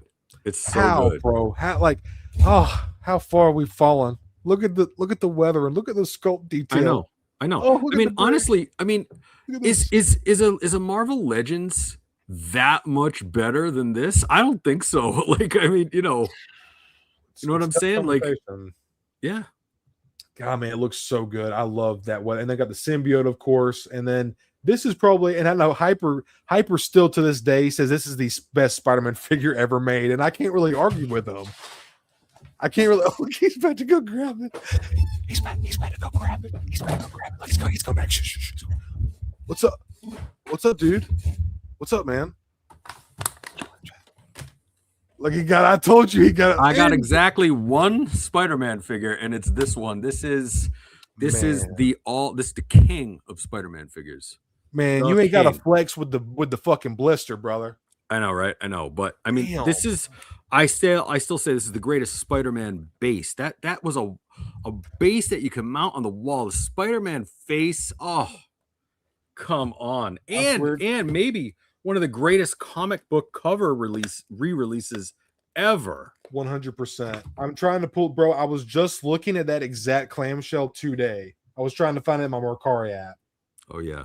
Oh, okay. I don't have. I found it for like 65, and then I found another one for like 50, and I was like, okay, for Toy Biz, that's in the shell. That looks so good. I can tell it looks good. You want to know why? Don't kiss it like that in front of me, you bastard. Okay, get a room. Get a room. Listen. No, but seriously, that thing looks all like the clear. It's not yellowed. All the edges are super crispy and straight. Because some of those clamshells took a beating, dude. It's a 25-year-old figure. This is how we roll over here at Hyperdrive Collections, man. You think you're gonna think I'm getting a right? Yeah, I know, man. Believe me, I was on a years-long hunt. I picked that up 2 years ago. Yeah, and I love that thing. Yeah, you were on a Toy Biz binger there for a minute, man. Well, okay, so let's see. Right now, I've got the Colossus, I've got the Tony Stark, I've got the Abomination all out on the shelf. There's only 10 figures on the shelf. Those are 3 Toy Biz. So yeah, Toy Biz was goated, man. Toy Biz was so ahead of their time. They were, man. And that Tobey Maguire with that base kind of proves that, man. Yeah, we got some more Toy Biz. I'll be showing up in a minute. Oh yeah. Yeah, mom was buying these figures for me. So remember some of the deluxe ones with the comic and the base might have been $12. That's maybe crazy, $12, dude. Yeah, it's insane. $12. Yeah, there's Rebel Scum right there. Thank you so much, man. Thank you, dude. Oh yeah, man. Thank you. Thank you. Well, look for the video. It's coming out this week. I just didn't Oh, have yeah. time to get it out, but dude, I love what you sent me. Such a nice guy. If anybody wants to see what he sent me as well, I already have a video of it uploaded to the channel, but y'all Yeah. also be sure to check out Hyper's video as well. And he knew. The funny thing is he knows exactly what my favorite thing is in all of Star Wars, and he customized something for me, which I'm eternally grateful for. So Hell yeah, dude. That's awesome, man. Yeah. And he says no worries, Hyper. Hakuna Matata. Well, Yeah. I said Hakuna Matata. He says no worries. So next up, we got a little bit of a Wolverine section here. So I do have the Secret. I love this figure and presentation so much. I already Spider-Man slut here. I had to get this on card. I already have that on the risers there. Got the Weapon X Wolverine. I got the battle damaged Hugh Jackman and the sleeved version CT Toys Wolverine. These two were actually no, I'm sorry. These three, this old school 2019 Wolverine, this brown suit Wolverine, and this X-Force Wolverine were all gifts from Hyperdrive himself. It's crazy how many you've given me a lot of cool shit over the years, man. I'm very fortunate for it. Every time I scan around my collection, and it sounds mushy and cheesy, but I think of you every time, man, because there's so much stuff that you've contributed to my display, and it's awesome, man. I love it. Well, you know, man, I think especially in our little group we've got going on over here, I think any one of us would do that for anyone else. And, you know, I've learned after 50 years, I was telling you earlier, 50 years of collecting Star Wars, guess what? Sometimes you gotta move it along. You gotta give it to somebody else. It's time for somebody else to love it and enjoy it. And, you know, I feel blessed to be able to do it. So why not? Right. Yeah. So I actually, it's funny you said that. I just retired a Spider-Man figure off my shelf because I was like, I'm not really attached to this look. I'm gonna give it to my niece and my nephews. So I got 3 different little packs of Pokemon card bundles for each of them. I got a couple figures to the side I'm gonna give them. So it's good to pass it on to another collector or friend, family, whatever, you know. So it is, man. I agree. Also, I love this piece. This is the old school Toy Biz 10-inch figures. They did numerous versions of characters. This is the battle damaged Wolverine. I love it so much, dude. Yep. Awesome. I want to try to track down the Spider-Man to go next with it. And then maybe I think they did Daredevil like this too. So they did like 100 characters like that. Yeah. Crazy. And I love the boxes too, dude. Just the present Toy Biz's packaging. I love that clamshell. Mm-hmm. I just love it, dude. You can see the comic, the figure, the base. Oh, it's great. So this is a diorama done by Timbo Toys, a very, very good friend of me and Hyper's and the Stone and Hyper crew. And I commissioned this piece to him. I got to meet him and his wife for dinner, me and my wife as well. And he was just such a cool dude. He is just as chill in person as he is on the computer screen when we're hanging out with him. And he exceeded all my expectations with this piece, man. This is not how I'm kind of interchanging stuff. You can actually see here, this is a really cool fire hydrant with Cody. I actually got that's a gift from RebelScum420, as well as these cinder blocks. Very, very cool. But this diorama was just you can see the stone in the background. It's and there's also a switch in the back. This light, this window, and this light all lights up. It's just an exceptional piece, and I'm so happy with it. And I cannot wait to. We were talking in our group chat the other day, and I'm really itching to get another diorama started too. As soon as I can just carve out some time from which I've been kind of taking it easy lately, but I'm about to get back into training and work has been. I think the cold months it's going to slow down for me, and that's when I'm going to get into really getting some time to do something else. Because every time I look at this piece and you can see it right, it's such a eye-catching display, and I love it so much. And I'm just like, God, I kind of want to have another section of the shelf for something dedicated to this. Like, imagine like having like a bunch of Spider-Man variants, or like having like a whole like crew of the MCU in this. The potentiality is endless, man. You know. So, well, you know, speaking of Timbo, so he is an incredibly talented world builder, customizer. And I have 2 interviews with him on my show, on my channel. And I sat down with him, and I just did one a couple of weeks ago. and it's awesome. There's a real on the video. It's called Hyperized with Timbo as a guest, and it'll just knock your socks off what he's doing. So check it out if you want to see a really good portfolio of work. You know.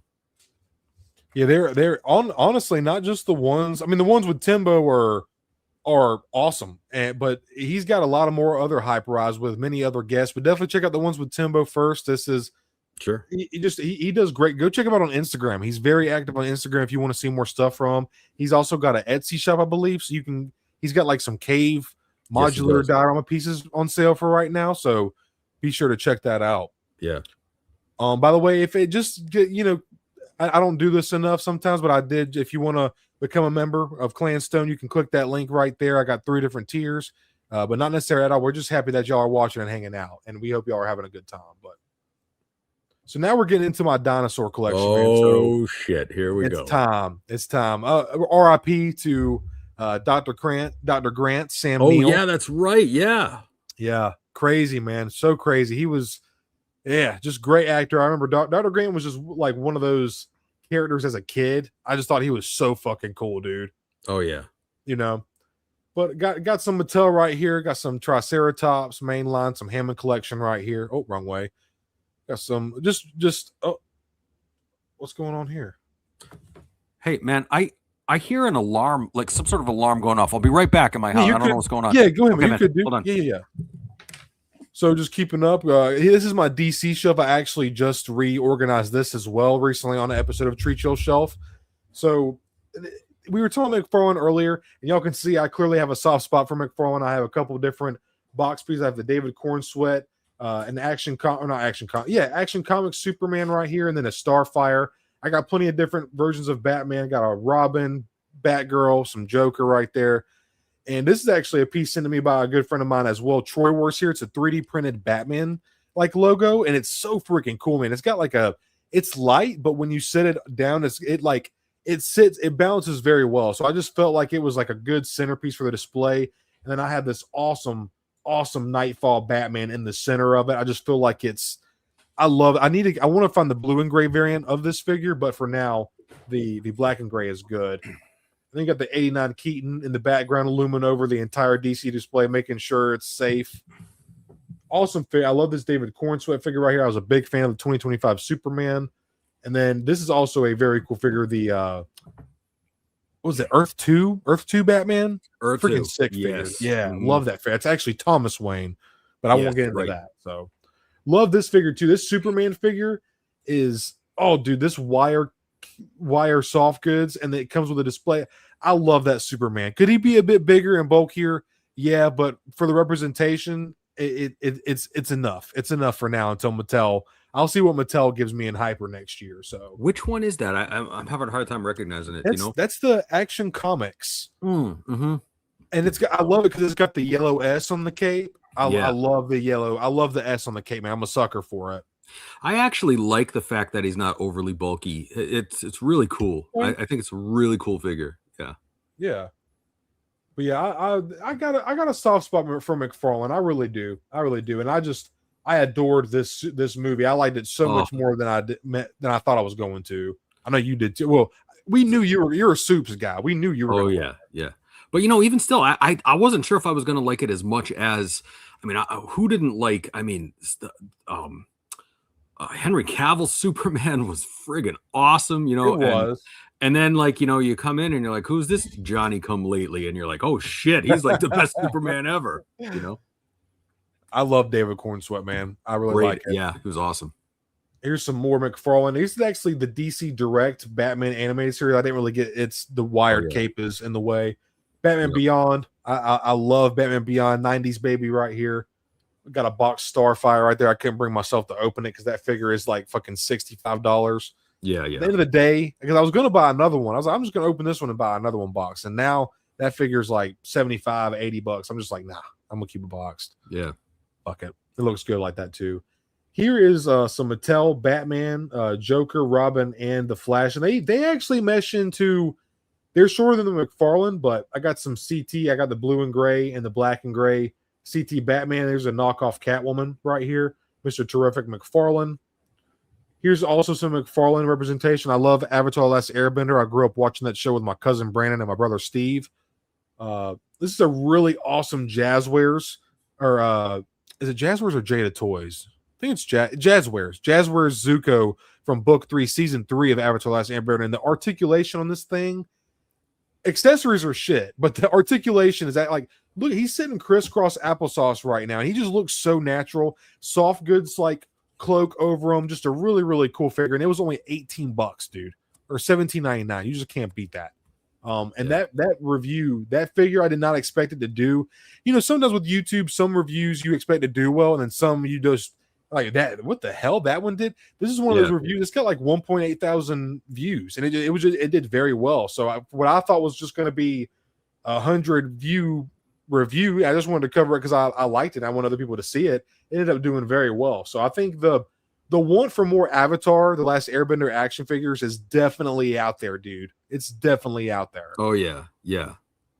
McFarlane did these couple characters and it didn't sell on. He was like, "Well, I'm not doing that again." And honestly, I can't really blame him, you know. But I gotta say, I do like the sculpts and the aesthetic of these figures, because this Zuko right here, dude, he's one of my favorite characters in the show, and the texture on his armor is awesome. It's really, really good. He's got toe articulation. This Sokka is great. Really cool hair sculpt. Decent. And I like when they can take an animated likeness and kind of bring it into a 3D action figure form. All three of these figures, they executed very, very well, in my opinion. Would you believe that I actually own that Prince Zuko figure and it's loose? No, I didn't. No, you wouldn't think. Well, you wouldn't think so, would you? But yep, I do. Yeah, my dude, it's a good figure though, bro. I love it. I think it's really cool. Yeah. I love that. I love Airbender was really cool. I love it. Yeah. Yeah, man, it's an awesome show. Beautiful, a lot of philosophy and nature and morals and lessons. Awesome show, man. Yep.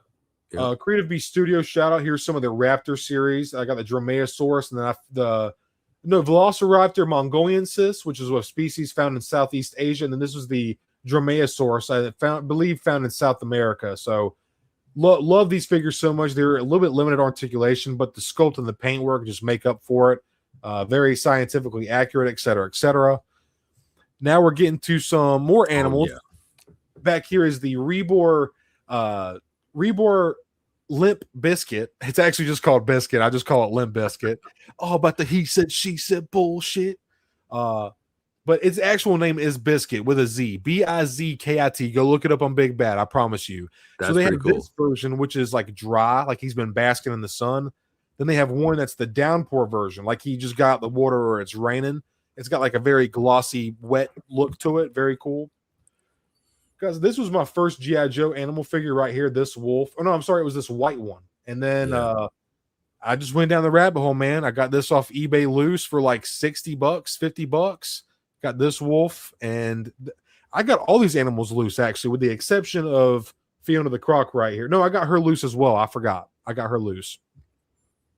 And that polar bear is an all-time great figure. Dude, it's the face sculpts on it too, the head sculpts. Yeah, I love the scarring, the teeth. It's a beautifully done figure, man. I had so much fun photographing and filming that figure. It was just awesome. Yeah. And I'm a sucker for I love sculpt detail, man. And like a animal like this hairy with just a lot of sculpt detail on a sculpt work on this figure. Yeah. You know. Yeah. Same thing with the wolves too, man. You know, the wolves look great, and some of the newer, the GI Joe Classified late this year, early next year, they're doing some upgraded wolves and dogs and things. And oh, really? They're doing a bobcat, and you need to research the GI Joe Road Pig figure with the pit bull. That pit bull is incredible. I was looking at the pit bull, and I think there's a German Shepherd. Yeah, there's a German Shepherd. Yep. I was looking at both of those, actually, now that you mention it. And then I was looking at a Warthog, too. But I was like, I don't really need the Warthog, but it would be cool. Oh, know? Yeah. The Warthog is fun. It's from a bad guy figure and Dreadnought figure. It's a really sick sculpt, though. It looks awesome. Yeah, it comes with a monkey, too. So that's right. Capucha or something monkey. Yeah. Yep. Here's some Bandai Diversity of Life. Shout out to RebelScum420. He introduced me to this line, and I picked these are Asian pond turtles, numerous different like genus and species. I'm not super aware of, but I love it. Look at this figure. I mean, you can get these guys to like mid swim positions. They also came with magnetic base. That's the magnetic base right there. So freaking sick, man. 420. Just so you know, I'm sure you know. I don't think there's a figure in Stone's collection that he takes more pictures of than these damn turtles. I'll tell you that right now. They're just so photogenic, bro. You put them in your hand, and you could, if from looking far away, you would think it's an actual turtle. They are beautifully painted. They really look. I mean, even from here, they look incredible. Yeah. Hey, let me get real close. Well, it's gonna get a little bit blurry, but like, dude, I mean, and me and my wife, we used to have multiple species of reptiles and turtles. So like, I know I'm from South Carolina. You know how many turtles I have moved out of ponds and across the road. I know a pond cooter when I see one, dude. Granted, these are not pond cooter, they're Asian pond turtles, but they're so fucking sick, dude. I love these things so immensely. Love those. And then I got this really cool like rock base off of Amazon that I had for some Star Wars figures, and I was like, you know what? I feel like it would look more natural and cool with the turtles, and it does, man. I love it. I love it. I know a pond cooter when I see one. I know a pond cooter when I see one now. I gotta clip that. I know a pond cooter. That's right. Pond cooter. Dude, Diamondback terrapins, fucking yellow belly sliders, red ear sliders. Don't get me started, dude. Eastern box turtles, 3-toed box turtles, 5-toed box turtles. I'll go off, bro. Map turtle. This is this scorpion from G.I. Joe, really cool piece. This is actually a suggestion. No. Hyper, you sent this to me. You sent that to me. Yeah. And that thing is sick, dude. And I have you'll see the dude he came with in here in a couple more slides. Here's some Slike too. Me and my wife own chicken. We own chickens now as well, but at one point in time we owned like 30 and had like we were selling eggs and stuff like that. So chickens are just very awesome, resilient, intelligent animals. So, and I love frogs as well. So I got some frog representation there. And now we had the Pokemon, baby. Here we go. Got some vinyl here. My favorite. Yeah. Got some graded cards. Got the Char Lizard right here. There he is. Yeah, this I love my Pokemon. This is it's not as heavy as other stuff, but I have dialed back into it. Here's a Jazzwares, very very cool, like 20-inch Luke Skywalker and Stormtrooper disguise. Very very cool. Love that. More Toy Biz. Got a Colossus. Got Sabretooth. And the Punisher with the base, the scaffolding. And then this is another gift from Hyperdrive, the Thing, which is one of the most goated Toy Biz figures of all freaking time, dude. I love that thing. Yeah. I had that one growing up. I don't know what me and my bro. So I actually have a real quick, I took a picture of it and I forgot to post it. Went to my grandfather's the other night because he wasn't feeling too well. And we just went to check on him. Had to call the ambulance and get his heart stuff checked. He was good. Everything was good, luckily. So, but we're over there, and I walk in, and on the coffee table, my niece spends a lot of time with my grandfather, and on the table was the Toy Biz Blue Beast that came with the lab coat. Yes. She found it. My mom found some stuff in the attic, like I mentioned, and she was letting my niece and my nephews go through it or whatever, me and my brother's shit. And she specifically picked out the Beast. That's right. My niece has good taste. All right. I know. Nice. So she specifically picked out the Beast on her own, and I told her, I was like, all right, baby, this toy means a lot to me. This was me and your daddy's, and I want you to try to take care of it if you can. She's like, yes, Uncle Cody. So she has done a good job. I've seen it around at my mom's house, and the other day I seen it there on my grandfather's coffee table, and I was just so happy, dude. I was so proud. I was like, she's keeping up with it. It's there on the table. She's playing with it. And it's the one that me and her dad played with, so I just feel like there's just that sentimental value to not only to me, but I feel like I'm giving her a little piece of her dad to her. You know what I mean? Wait a minute. Who actually believes this? I think what happened was he saw the Beast. He took that Beast, gave her a Coke can, and said, this is a very important Coke can that we had when we were children. Right? Bro, I almost snagged that motherfucker. I know you did. I with me.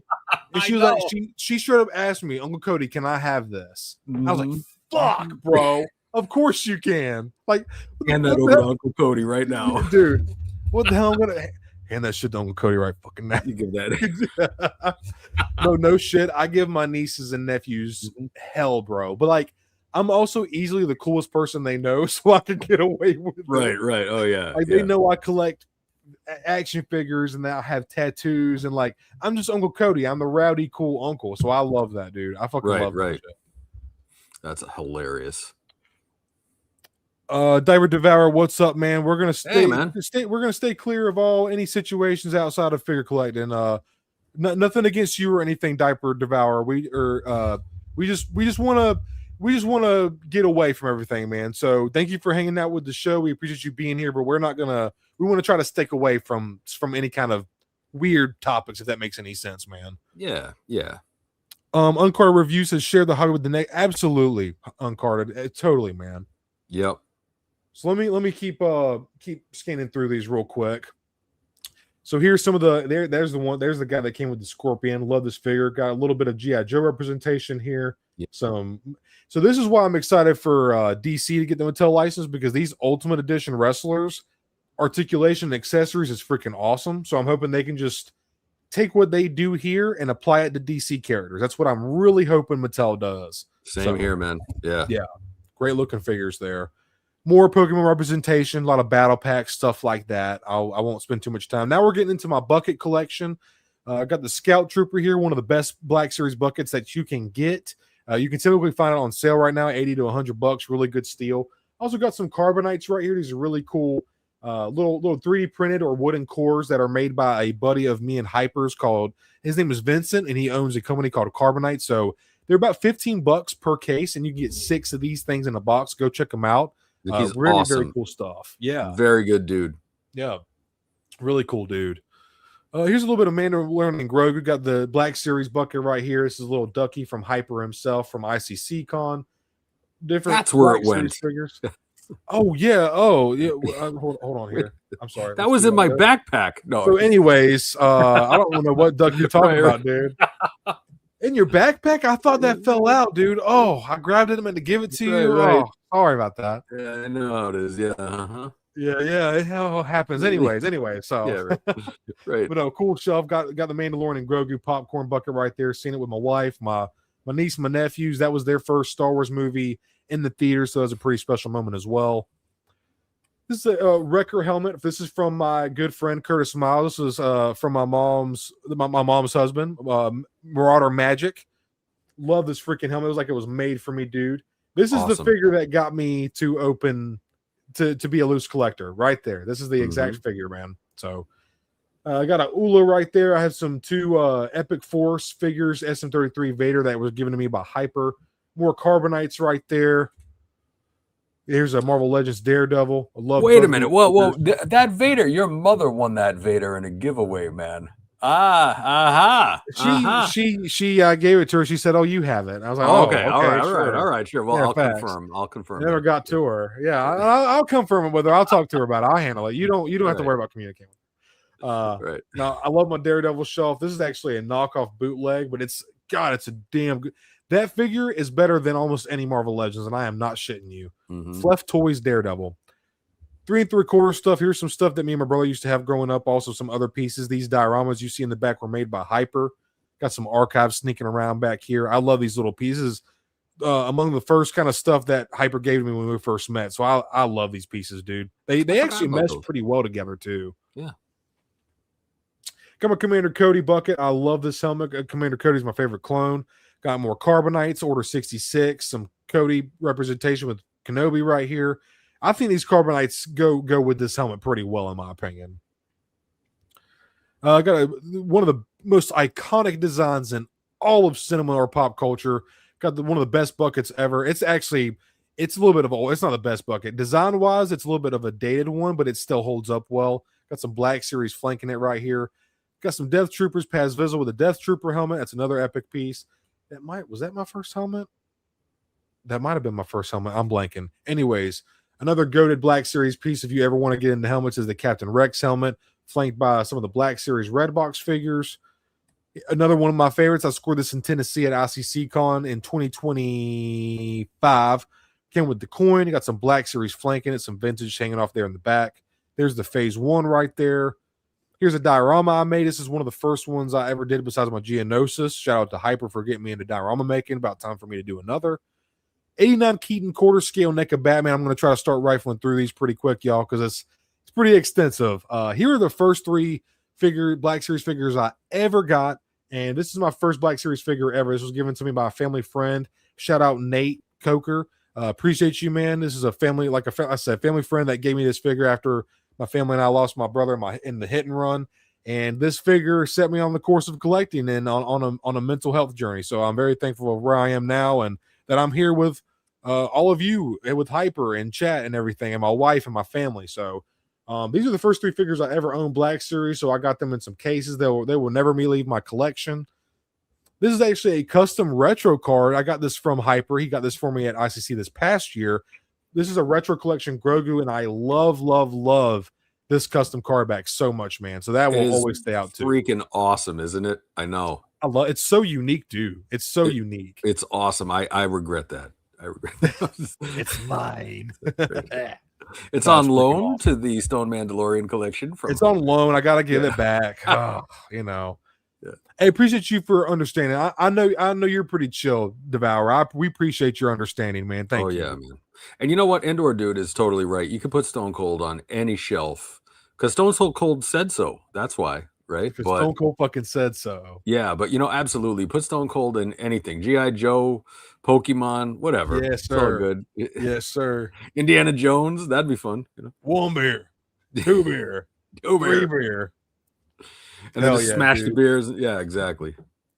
Austin 316 says, I just whooped your ass. Yeah. I'm curious if you've got a copy of the new Revenge of the Sith Black Series Cody. Do you find that? So, funnily enough, Devourer, I saw literally Dooku and Ayla Secura and the Magna Guard. That was the only Black Series Revenge of the Sith carded figures that I've ever seen for wait, I'm curious. You've got a copy of the new? No, yeah, nope. I do not. I do not have a new copy. Devourer, I sure do not. Those carbacks were hard to find, man. And Walmart really fumbled on all because I had them pre-ordered, and that's a whole other situation I won't get into. Hell yeah, Mom Mando. Stuff a mud puddle and walk it dry. Hell yeah. Hell yeah. Let me get it. Hell yeah. All right, enough Stone Cold Simmon. Micro Galaxy, the Ghost, one of the best. Micro Galaxy pieces of all time. Me and Hyper rant and rave about this piece constantly. Better than the HasLab Ghost? I say so. $60 versus 500. and in my opinion, this is one of the greatest modern Star Wars toys of all time. For sure, without a doubt. The sheer size, the wash on it, it's a beautifully done piece. It's a perfect representation of the ship. Yeah. Right. Got some. This is a Mezco Batman the Animated Series Batmobile, a cut from my buddy Connor Calaruso. Tatooine. It's got Tatooine vibe stuff all around, but I left it on the Phantom Menace side. Here is a episode 1, some cup toppers from like Pizza Hut, Taco Bell, and stuff like that. I got Watto, Newt Gunray, got Anakin, Maul, Sebulba, Yoda, Mace Windu. I still need 4 more cups. I need Jar Jar, Boss Nass, R2-D2, and Queen Amidala. Then I'll have the complete set of the 12 cups. Got some blockies down here. We built these on a blockies live stream a couple weeks ago, which was really fun. We had all the boys on and stuff like that. Really, we're going to do something like that soon. I definitely plan on picking up more blockies. I know we all do. Got the Reek right here. Freaking awesome pickup. Got a pop that. This is a good luck gift from my mom before my Strowman competition this past year. And then love these freaking. I scored these lunchboxes at a comic shop here in South Carolina called Galactic Galactic Heroes Comics, and I love the patina on them. They're beat up, they're well loved. I have no idea how many packs of crackers and peanut butter sandwiches were in these freaking lunch boxes, but I fucking love it. Got this thermos given to me by Sam Cobra. Shout out, a good buddy of our friend. He gave me this specifically to go with the lunch boxes, Hyper. So that's right. Yeah, freaking awesome. Got some. Here's my small but awesome Kenner collection I have right here. I got some Stormtrooper to AT-AT drivers, a Vader with his vinyl cape. It might be a reproduction vinyl cape. I'm not sure. It was only $20, so I wouldn't doubt if it was. Either way, I still love it. Got a Reese, a Boba Fett, Bosk, Lando, Nine Numb, Princess Leia from 1977. Next year, this figure will be 50 years old. So fucking awesome. And then got some X-Wing, Weequay, Yoda right there, a Ugnaught, and then Zutton right there. So Freaking awesome. Got some more card stuff. Got a Micro Galaxy Mall ship right there. Here's my first display ever. This was with the Micro Galaxy. I'm blanking on the damn name of this, but really fun build. Really cool doing that. More Pokemon representation. This is the Pokemon Select Trainer Team Series. Rayquaza, Blastoise, Dark Charizard, Mega Charizard, and Mewtwo. Got some White Box Black Series back there with some Grogu. This whole setup was a gift from, shout out Troy Wars here, very good friend of ours and supporter of the channel. This Doc Arnar was a gift from Star Wars Collective. He gifted both me and Hyper this figure, the entire set. So very, very cool. Got some TVC X-Wing fighters right here. Got the TVC Naboo Mandalorian N1, freaking sick. Love that piece. Got my Bad Batch representation right here. Going to definitely work on getting some acrylic risers in this display just to kind of, it's a little bland right now. Got the Gentle Giant, huge, old retro carded Mandalorian. Got that for $35 on sale for Big Bad. He's my Mandalorian display. All my Mandalorian figures for the most part. Got Ahsoka, all the Mandos, Luke, Light Cruiser Luke, Grogu. I got the main heavy hitters, you know. All really great figures. The Mandalorian subline is very deep, as we all know. Got some Jedi Patrol Troopers right there. Another gift from Troy Wars here. Got the Cantina. My mom, Adon and Greedo posted up. Got the Rebels crew right there. Old school Power of the Force Rancor. I got the first ICC con when I met Hyper. Got him kind of sitting up against a Gamorrean guard. Me and Hyper actually gave him a matching kiss to meet up with each other. That's right. And then you walked around with that thing all weekend over your shoulder like Grogu in the movie. Yeah, he was just peeking at the backpack the whole con, bro. I wanted to see everything. That's right. Vintage Collection ATST. If you have been on the fence about this figure, absolutely grab it. It's a really, really cool piece. There's a little nice. Just look at the paint on that, man. For Power of the Force. Yeah. It's beautiful great. Rancor. You could argue that the paint apps were better back then in some cases. You know. Totally, dude. The gradients, the colors, for sure. Yeah. The washes. Look cool shot of Chewie up there, and love that.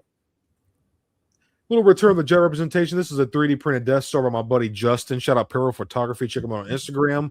Got the Palpatine with the throne. This was a Grail piece for a while there until Hasbro finally reissued it in the Evil Masters of Evil pack. So I was definitely pretty psyched as a Black Series collector to finally add that piece to my collection. Got him flanked with some Royal Guards. Got one of the old school like statue centerpiece collections. I only have 2 of the 4 that they did. Flanked with some Black Series Stormtroopers. And that Vader actually looks really good. Return of the Jedi shelf. Got the Jawa right here. Slave Leia. Hutt Slayer Leia, excuse me. Palpatine and Luke battling it out with Vader. Got some Ewoks right here. The goated Gamorrean there in the back. Now we're represented in this amazing freaking Empire Strikes Back set. Love that figure so much. That set so much, I should say. Love the stat. Going to lean into some Phantom Menace. Here's the Revenge of the Sith. Shout out to my buddies Hyperdrive Collections and GXB. They coordinated getting me this on their own. I had no knowledge of it. This was an absolute. It's the video's up on the channel of me opening this, and I was just, dude, I was speechless, man. I could not believe when I opened that package and I seen the out layer of it. I would, dude, it was crazy. It was such a really, really wholesome video, man. It was just very, very cool. So shout out to GXB and Hyper for hooking me up with this piece that every Black Series collector should have had the right to own, but Hasbro fumbled once again. More Phantom Menace representation right here. Look, got the brand new Watto, of course. Where's my Sebulba? Yeah, where the fuck is my Sebulba, dude? Oh, he's on my shelf. He's on my desk. I need to get another one. Say, he must be with my Fiona. Yeah. No, dude. Yeah, bro. No, I had another. No, bro. I had another Sebulba. Bro, I gotta look under my shelves later because I definitely had a Sebulba on the show. I had 2 Sebulbas, I think. So, anyways, let me keep it moving. Got some Clone Wars representation here. This is one of my favorite shelves ever, just because of the time era. I love the Clone Wars early Republic era, you know. So freaking awesome. All these are banger freaking figures. Brand new Shock T right here. Got the Quinlan Voss and Asajj Ventress. Here's my Clone War or my clone section. Definitely need to get another riser to kind of fill that out a little bit. There's my Tuskens. Got a little crew of Tuskens right there with the Jawas and a R5 unit. Love the Super Battle Droid. I got like 4 of these figures. I need another Geonosian Warrior. I'd like to get 1 or 2 more of these figures. Really great job by Hasbro. Great execution. Love that figure. There's some miscellaneous stuff. Got the Scout Trooper bike, Kenobi Vader, Star Killer, Malgus right there. Love that figure as well. Here's my OT shelf. A little bit of a mismatch of Empire, A New Hope, a little bit of Return of the Jedi, you know, so a little bit of everything there. Just pretty much an OT shelf, basically. A little bit of a zoom in there. Other more like kind of Empire, New Hope kind of stuff. Love the dewback right there. Got this cool like marketing setup from ICC Con. There's the other centerpiece, Luke Hoth base right there. Here's some turtles that I got. I think these are Playmates, right? Yeah, Playmates turtles. I had these figures growing up with my brother, so got these quite a while ago. Kept them on card. Gift from Hyperdrive Collections, one of my favorite ships ever. One of me and my brother's favorite ships, the N1 Naboo Starfighter, yellow from Phantom Menace. Love that piece. Micro Galaxy X-Wing hanging up. Got some TIE Advance, some TIE Fighters hanging up from the ceiling. The best way to display the Micro Galaxy ships, in my opinion, until Cube Squadron launches. Y'all check out Cube Squadron, by the way. Got the LEAT right there, another N1. Got the Falcon, one of my favorite Micro Galaxy ships. Great wash on that figure. Lights up. Got the Imperial Shuttle. Great shot of that. The TVC X-Wing, one of my I love this ship so fucking much, dude. Very, very cool to finally have that piece in my collection. Got some Dark Trooper just kind of hanging out over the collection room, just hanging out. They've been there since I moved back in this room. Love the effects. Very underrated figure, in my opinion. Definitely. It really is. Then these are the last wrap up of some Micro Galaxy I have. Now, here is my Hot Toys Phantom Menace Darth Maul. And I might save that story for another stream because it was a whole crazy situation. But luckily, I got in touch with the seller, and he's a pretty cool dude and a fellow collector. We were able to come to an understanding. My Maul came damaged. His head sculpt, the horns were messed up. Luckily, we were able to come to an agreement. So I'll get into that at another point in the future. But either way, I do have the Phantom Menace Hot Toys Darth Maul 2.0 in my collection, and I'm happy. Again, a little bit of Saver experience. I might talk about it at the end of the stream if we have time. I'm going to try to wrap it up here with my collection video or collection tour, shelf tour. But nonetheless, I'm still stoked to have this one. But I definitely foresee me grabbing another one that's perhaps sealed in the future when it comes back out off waitlist converts from Sideshow. But here is my display. We're going to get into my Hot Toys, which is kind of the direction that I've been going as of late. I'm pretty, as y'all can see, pretty extensive 1/12 scale display. I have a lot of different lines, scales, franchises.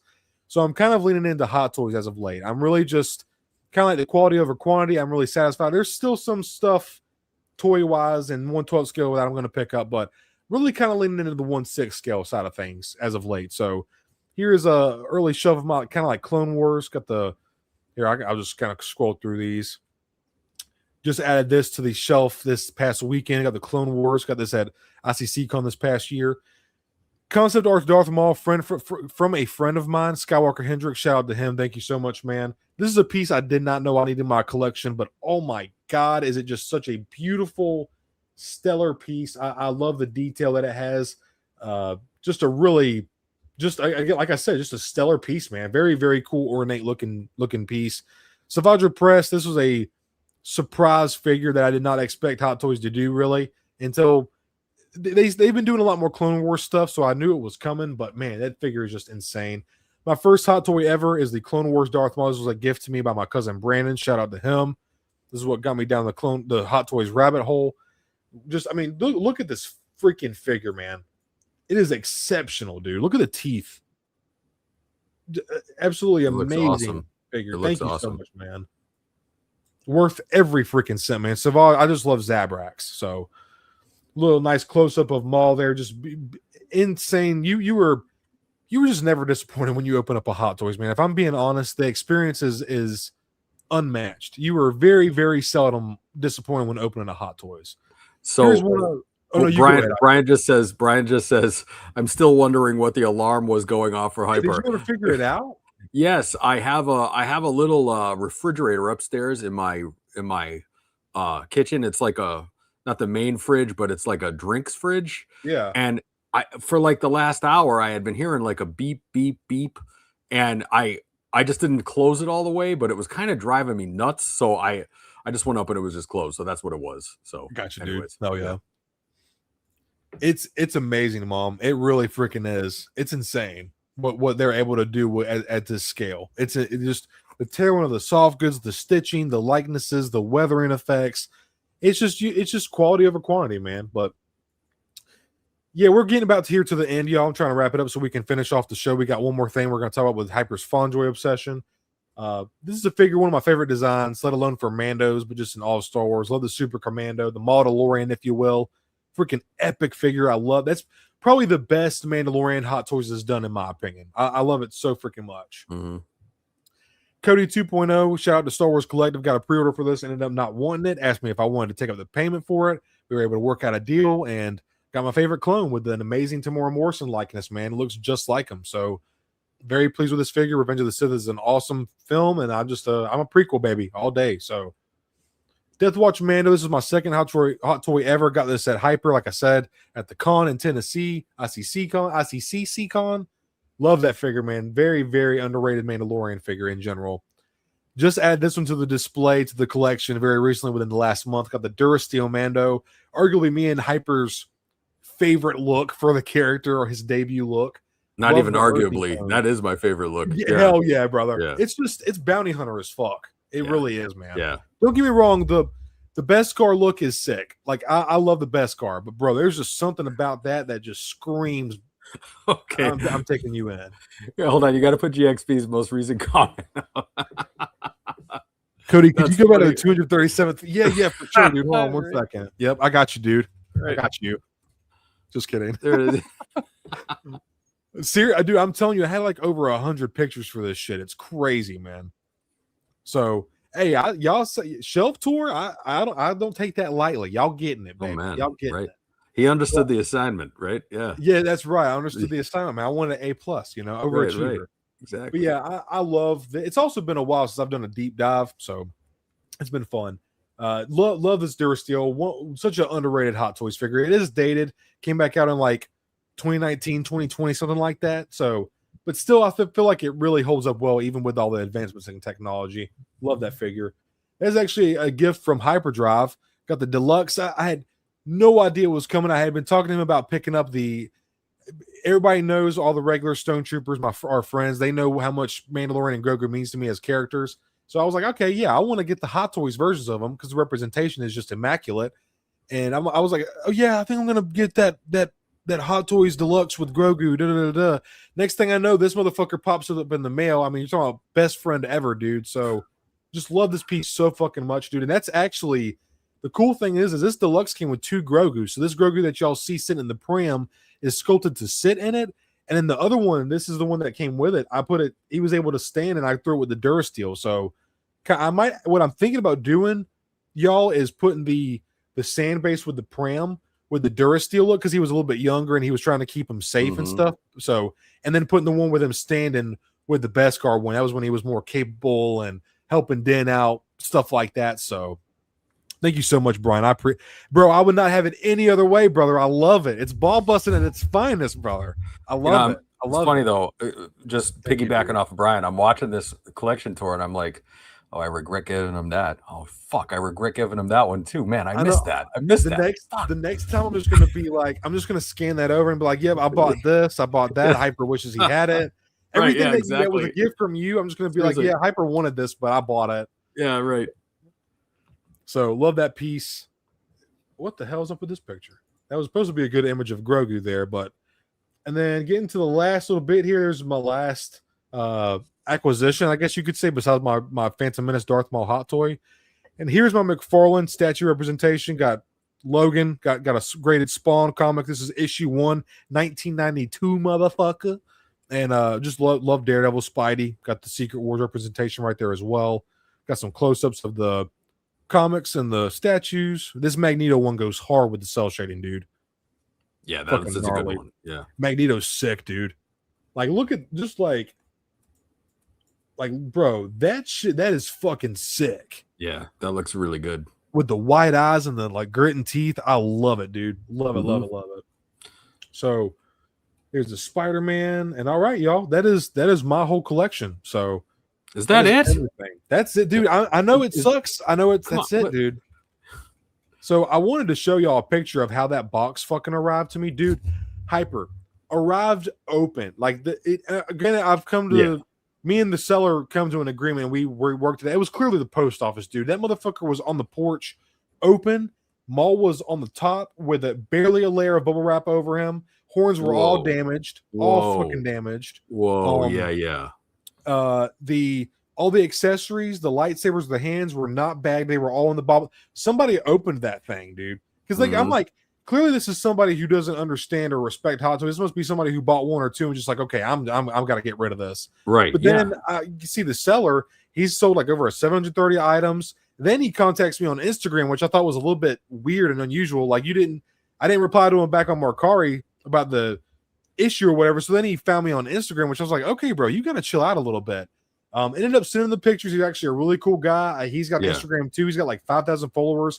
He's got sent me a video of his collection, and he's a collector too. We talked back and forth, came to an agreement. We did a deduction on the figure. I'm going to try to. Luckily, with these sculpts, they're made out of very, very quality plastic or resin. So hopefully, I'll get this head sculpt back in its way. I don't want to say anything too much just until the refund is set and final. But just because I want to because the way that it arrived was just a very sour experience. This is my favorite fucking character ever, and it should just. And he was very apologetic about that. He was very aware. He's like, I'm very sorry that this experience was sour for you. It's just. This is not how it should have went down and not how it should have arrived to you. So he was very understanding. We came to a deduction agreement, so we're working out that with Mercari. So we're going to end up picking up another one. I'm not going to worry about pulling up the picture of the box because I've already given y'all the rundown. It all got worked out. I have a Phantom Menace 2.0 Darth Maul Hot Toys in my collection. Me and that collector are on good terms. We actually follow each other now, so it all worked out. So. Yeah. It happens, man. It happens. It what are you gonna do? Shit happens, man. Yeah. It does, man. Yeah. So, all right, everybody. That is the end of the Stone Mando Extravaganza Marathon Collection Shelf Tour.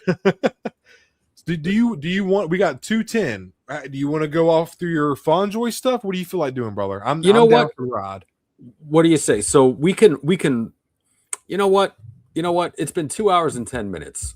What do you say why don't we coffee talk for a few minutes? We have some very important information about that.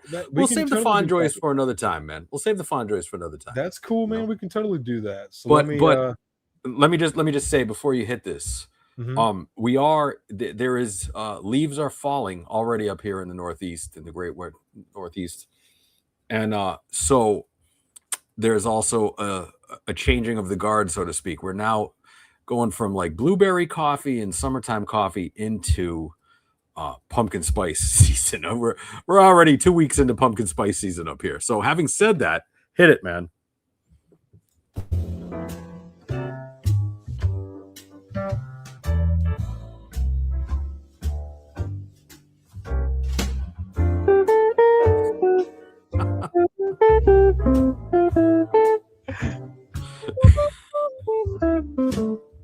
With the leaves falling.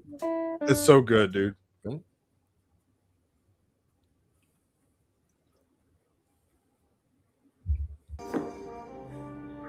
Look at that French press action right there, dude. I know, huh? That's hot. That's hot.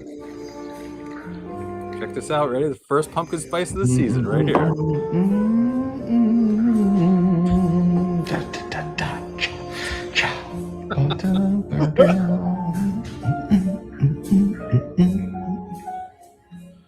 So there we go. That just for y'all, dude. Just for y'all.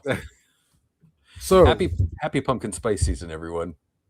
Coffee talk, dude. Especially it's been a few episodes we've done coffee talk, man. Right, exactly. Has anyone else taken the dive yet? Has anybody else cracked open a pumpkin spice bag of coffee? Has anybody gotten one yet at their favorite little barista? Stone, have you gone down? Have you done it yet? So believe it or not, I have.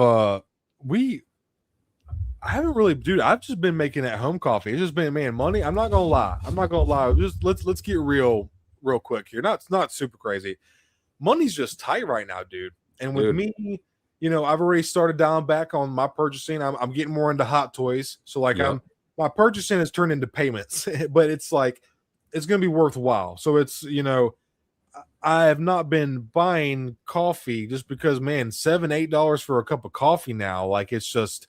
Don't get me wrong. We all got to treat ourselves. And there's nothing. I'm not judging anybody for going. My wife, I'll still buy her coffee. She'll be like, "Babe, do you want anything?" And I'm just like, I'm good, babe. I got my coffee. I'm good. Like I really Right. am good, you know.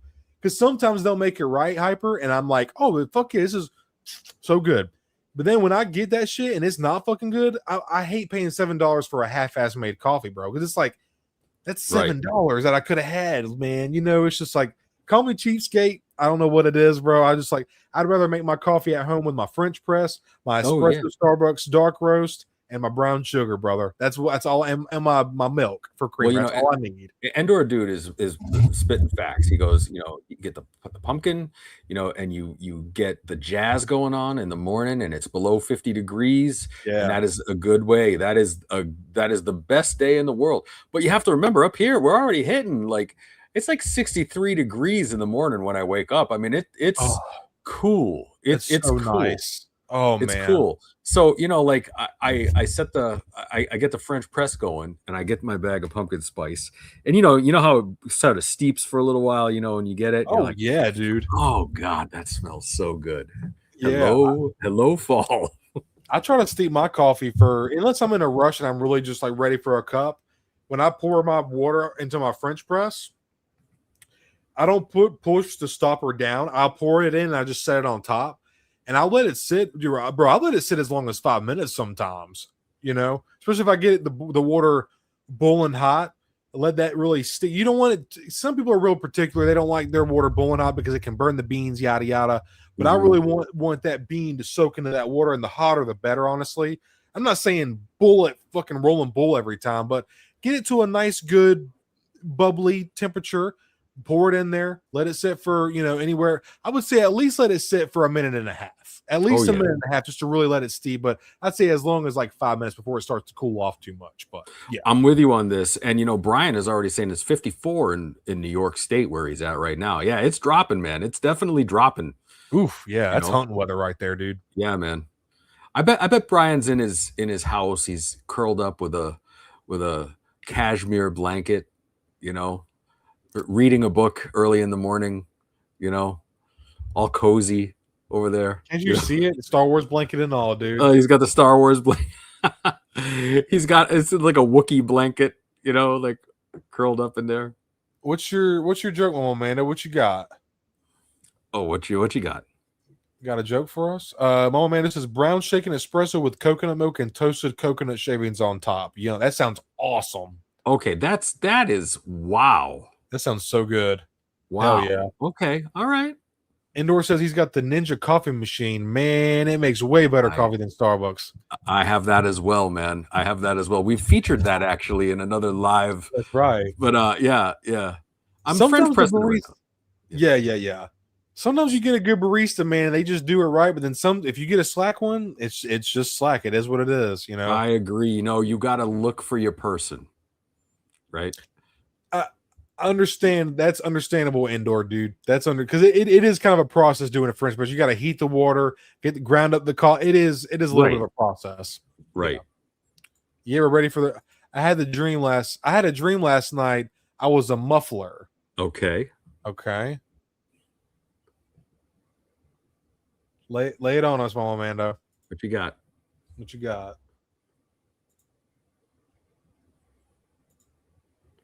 Where'd she go now?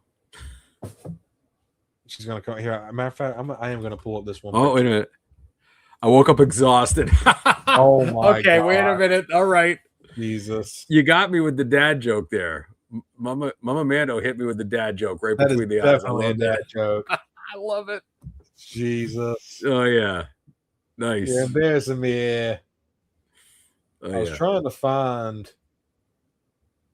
Oh man. Okay. I was gonna hold on. Where is this? Share real quick. Since we're in coffee talk, this is kind of like pertaining, like laid back coffee talk. Of course, yeah. This is how it arrived, dude. Oh man, bro, that is how it was. And nobody opened it on my porch. We were home when it got delivered. My wife walks out there. We have it on the Ring camera. You can hear her last minute saying, "Cody, they did not deliver it like this. They damn sure fucking did, bro. It was sitting just like that on the porch, dude." Oh man, yeah. Look at the box, Hyper. That's like a box that you put in another box. That is the thinnest cardboard box I have ever seen in my life. So I'm thinking, like, dude, this seller had no respect. Now, Yeah. totally different understanding. I know now he's a hardcore collector, and he's got like 700 something sales on Macari, yada yada.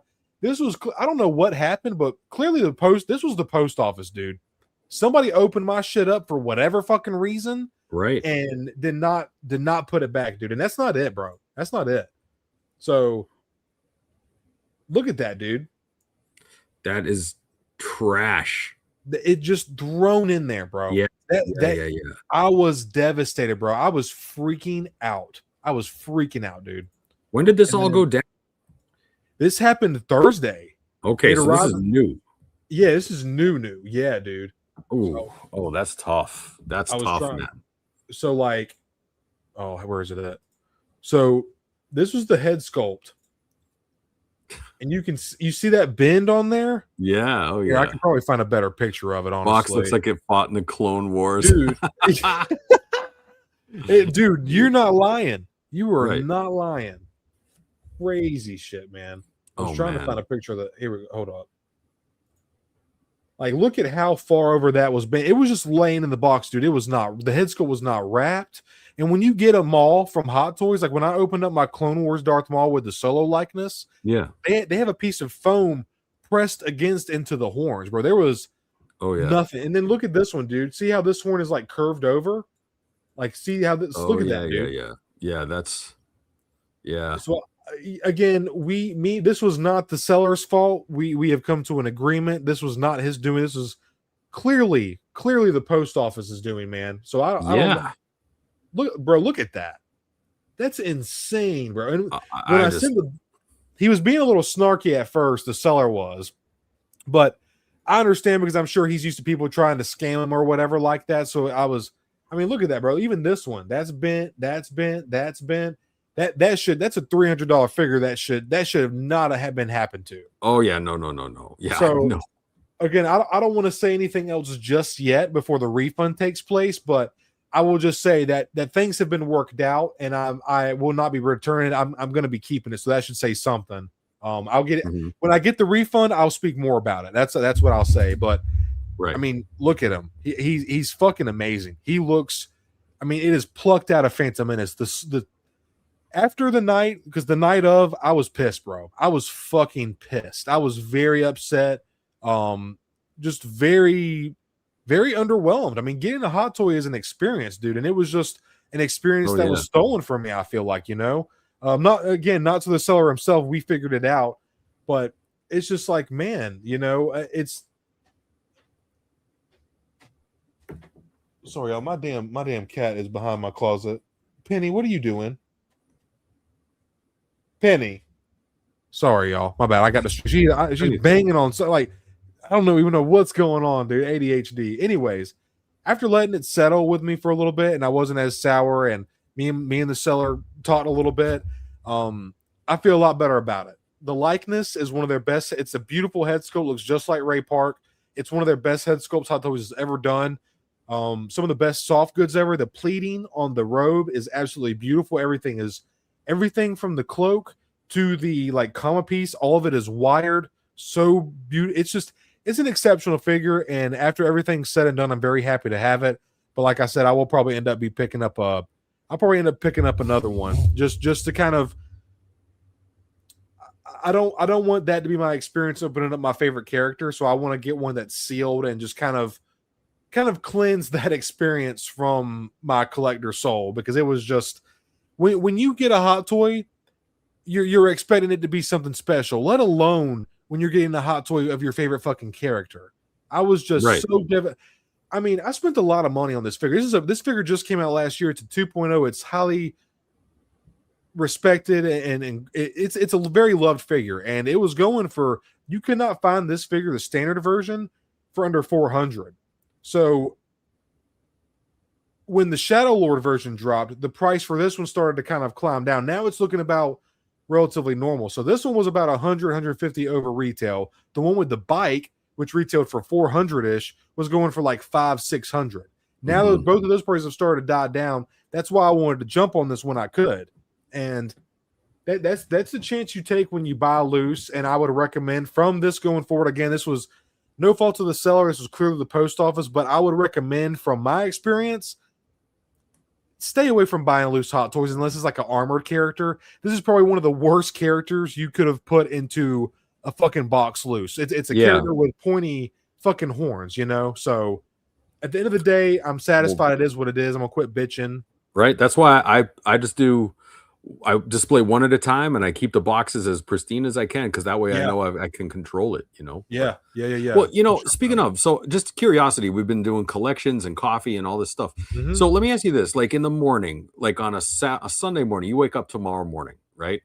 You got the whole day off. You don't have to go to work. Do you make a cup of coffee early in the morning and go into your collector room and just kind of chill out and take a look at it? How do you, what's your morning routine when you, like on a weekend day in your collector room? How do you fit all that in? So usually what I used to do before I started getting like more on track with training and getting, you know, obviously trying to get to work on time and all that shit, I would be in here till like 2-3 o'clock in the morning, whether I was doing a review or watching a live stream or playing with my figures, unboxing shit. It just got to the point where I was like, okay, I gotta try to divvy up my time. I'm into my struggle is I'm into so many things, and I just have a lot of interests and hobbies and stuff, which is a good thing. Yeah. But I have to try to separate. It can be difficult trying to balance and divvy up my time. So usually my weekend morning is usually me waking up. First thing I'm doing when my feet touch the ground, I'm making a cup of coffee and packing a bowl or something. That's the first thing I'm doing when I wake up in the morning. Usually I'm spending the morning with my dog, my wife on the couch. Our cats are chilling around, lunging around, jumping up and down. My wife will usually, sometimes she'll go get coffee. So at that time, sometimes if she goes to run an errand or runs to Target, or if she leaves the house, I'll come back here, hop on for a little bit. Whatever I'd watch on TV, I'll just put it on YouTube back here and just kind of chill. Or sometimes, luckily I live close to my work, so I'll take an extended lunch sometimes and just come home and just chill back here for like an hour or so and try to soak it in that way. Usually my wife gets off about an hour after I do, and she's about 30 minutes away from work, so I have about an hour and a half to play with after work to come in here if I don't get a shower and stuff like that. So I just try to use my time as accordingly as possible. And I'm actually about to try. I'm about to start getting back into training more seriously, because I've really been taking it easy and just relaxing and stuff. It's been really nice, kind of. Yeah. Because, dude, for them 3 months, I was not in here very often, man. I was training and just going to sleep and and, you know, streaming. That was pretty much the only time I was in here doing a review real quick. So it's been really nice the last month just to kind of soak it all back in, kind of reestablish myself with my collection. And yeah, it's been nice. But that's usually how my Saturday, Sunday mornings go, just spending time with my wife and my dogs, my animals. And usually my wife pretty much lets me have the TV. So I'm pretty much watching, whether it's a show, Clone Wars, whatever, dude. I really just really laid back most times when I don't have anything to do, man. So for me, so Sunday morning is my I cherish Sunday mornings because it's the only day of the week that I don't actually work. Like I worked until 8:30 in the morning today, so that it kind of your morning is a work morning, so but Sundays like I can't wait. I wake up early in the morning, 5 o'clock. I get my coffee going. I French press it, and I bring it down to my room here. And I'm staring at a big screen TV. So I'll put it on, and I'll usually put on some light music. Like we're talking like 5 o'clock in the morning, a little bit of light music. You know me, I like the jazz. I like the soothing, I come down and then I like dim all the lights in here, and I'll take my little remote and I'll change the colors of the lights and stuff. Yeah. And then I'll just kind of look around and I'll be like, I love you. You know what I mean? Dude. Like, I love you so much. Hell yeah. I've been thinking about you a lot, all day, dude. All day, baby. And then I'll be like, hold on, I need to change this and that. And then I'll swap somebody out maybe a little bit and just kind of take it all in for and I'll do that for like 2 hours from like 5 to 7 a.m. on a Sunday morning, right? Or until the coffee holds out, right? I gotta, and then I don't know, man. It's just I find that this is my room where I just come down, and like on the weekends, like there's no place I'd rather be on a morning when it's still dark out. Like this is my spot, and so that's why I'm tying this into the thing that we did today, where when we talked about redoing our rooms and reorganizing.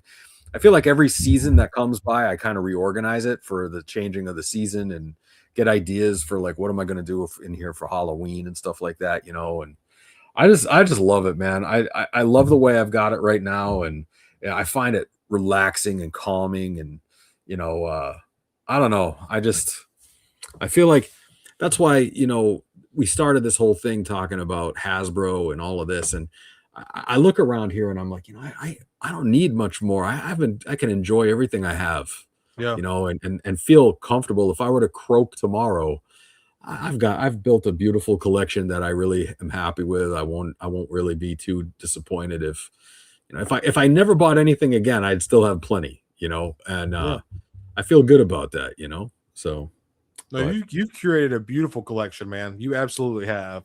I try, you know, and that's the thing, you know, you just, after a while, you, like you were talking about, you know, you got to start putting some figures in a bin. And, you know, those figures, you say, oh, I'll put them out again. Well, you probably won't, to be honest with you. Right. Yeah. Like you may or may not, maybe one or two, but, you know, and then over the years, you'll be like, all right, I got to get rid of these now. You know, and you know, you kind of just keep doing that. And then you just keep refining what you like, you know. And that's why I was talking. We were going to talk real quick about the Fondjoy superhero figures that I like. And I've discovered that I think I've kind of taken Star Wars. There are characters that I love, but I'm primarily an OT guy, original trilogy all the way for me. And they don't make too much of that anymore, right? So if I find something new and I like it, I'll buy it. But you know, I'm okay. I think I've sort of phased out of enormous amounts of Star Wars, and I'm now going into the things like, all right, I like these. I really like these 7-inch Batman and Superman figures. I really like them a lot. And okay, I'll have fun with that for a little while, and just get the ones I want. I don't want to go crazy anymore. I don't really want to collect all 48 of them or whatever. You know what I mean? Like I'm trying to, you know, trying to keep it just to the core. Like, what is the core of my collection? That's what I'm going to start focusing on more, you know? So we'll see what happens, but it's a good way to be. And I'm becoming more familiar with it too myself. Like I told you at the beginning of the stream, there's a whole shelf I'm probably going to need to bin. I got to make room, man, you know, and I may never display them again, but I'll know I'll have them. And one day I'll end up giving them to me and my wife's kids or my niece and nephews when they get older and add to their collection. And who knows, man, maybe some of these little pieces of whatever I have might be little grails one day, little $100 grails to them. And I can like, oh, here, just have like, who knows, you know, and maybe they won't be, and it won't matter because it'll be, man. Yeah. It's like our generation study room. Absolutely endorsed. It totally is, man. Yeah. I was just going to ask you to pin that one. That's a good way to put it. Yes, you know? Man. Totally. Yeah. Brian's been on a Kenner focus lately. Yeah. Same, Brian. Same. Yeah. We're thinking about you. Everybody in chat, y'all give your thoughts and good vibes to Brian. He recently just had a basement flood and really wiped out a good 15 to 20% of his collection. Very, very sad. We feel for Brian. Anytime we lose, I mean, we all collect these things because we love them, right? We all love Star Wars. And Brian, our buddy Brian here is predominantly a Star Wars collector. So I say Star Wars specifically because he collects Star Wars. And to have little bits of your collection like that just wiped away, it just really sucks, man. It sucks, dude. You know, like a little piece of you is they are pieces of plastic. They're totally replaceable, but it's still the fact of the matter. You have memories attached to each one of these figures and who might have bought them for you, where you were when you got them. And it's just so much more than what some people were granted. Like some people, it's just a toy, a piece of plastic, but we all know it's so much more than that, man. You know? Well, you know, Brian, I've got a solution. You can rummage through one of Cody's 80 storage bins now, right? Just to start, he'll never even know. He'll never even know. I won't even notice it. At this point, man, you have your free reign, man. You deserve it at this point. You know, so. But dude, do you want to scan through your Fondjoy pictures? Do you want to save it for next time and just save it for next time, man? We've got 2.5 hours. Yeah, we'll save it for next time. Do you have anything you're working on for? You got any more Hyperdrive coming up? Any more? Yeah, I do. So so I actually just this morning, a good friend of the channel and another awesome customizer. We know him, the Savage Land, and really, really good guy. And he's a GI Joe and X-Men focused guy. I was just on his show today. He taped it, and we were just chatting about our projects, upcoming projects, and things. So that'll be out next Saturday. He posts on Saturdays, but I do have him as the next hyperized episode as well, and he's a very talented guy. So he does a lot of GI Joe customs, X-Men customs, and then he animates them with AI. So it's crazy to see like your custom figure come to life. It's really, really cool. So I'm excited about that. And then I've just launched a bunch of some new custom tutorials on my channel, and I've got a work in progress huge diorama coming up. Let's go. 4 feet long, and it's called The Streets of Mos Eisley. So I'm looking forward to releasing that. And so yeah, just if you happen to come by my channel and you like all that stuff, check it out, man. I think you'll like it, So hell yeah, dude. As far as for me goes, I'm gonna be I do, like I said, got the Phantom Menace Darth Maul right here, looking absolutely fucking amazing, dude. So a buddy of mine is actually going to send me the alternate head sculpt that I was missing, free of charge. I'm just going to pay for shipping. So shout out Skywalker Hendricks, appreciate you, dude. He's very cool dude, man. That's the same guy who gave me the concept Maul Hyper. You met him. Oh yeah. He's a cool cat. He kind of very generous, such as yourself. So he's going to be sending me the alternate head so I can do like a full review of the Maul 2.0, because honestly, now that I think about it, y'all, I might even just wait until I get a sealed version to do the review. So I get it. I'll put that on the back burner. I'll let y'all know about the Maul 2.0 review. But what I will be reviewing, the next one that I will probably be up, is the McFarlane Lobo Deluxe Theatrical Edition. Oh, yes. Love this figure. And Hyper, I remember you saying, you and Shannon were like, oh, that's Cody. Loved Lobo in the fucking... probably my favorite part of Supergirl, dude, is Lobo. Lobo is tier 1 character. Awesome character. And is he not you in theatrical form? I swear to God he is. Yes, he's me when I had hair and like way buffer, dude. Oh yeah. No, he was awesome in that movie. Yeah. And just again, like that this awesome packaging, all of McFarlane's packaging is just like, it's all the same. It looks the exact same. So it's very uniform. We love the foil inlay here. It's just a really beautiful, clean, that matte black with the shiny blue. Oh, just sexy. Yeah. Oh yeah. Tripoding. Oh yeah. Like, look at that, dude. So I thought Supergirl, it was not as bad as some people said it was. It wasn't like, oh my God, the best movie ever, but it was not as bad as people were saying it was, dude. It was a decent movie. I thought the alien scenes were awesome, to be honest. I did too. Yeah. Great. And Lobo stole the movie. Lobo and that little bus driver guy, he was really cool too. Like there were some funny moments in it, Yeah, it was, dude. It sounded like Seth Rogen doing the bus driver, little alien. It did, didn't it? Yeah. Just I don't know. I was looking at the end of the movie for the credits, but nonetheless, didn't see it. So and Superman, his little cameos in it were pretty funny too. Like that, it was a good movie. It was a quality movie. It didn't suck like everybody said it did. No, no, it did not. People are just I don't know, man. Haters, bro. I don't know. It's crazy. Haters gonna hate, right? Just like it or not, Go.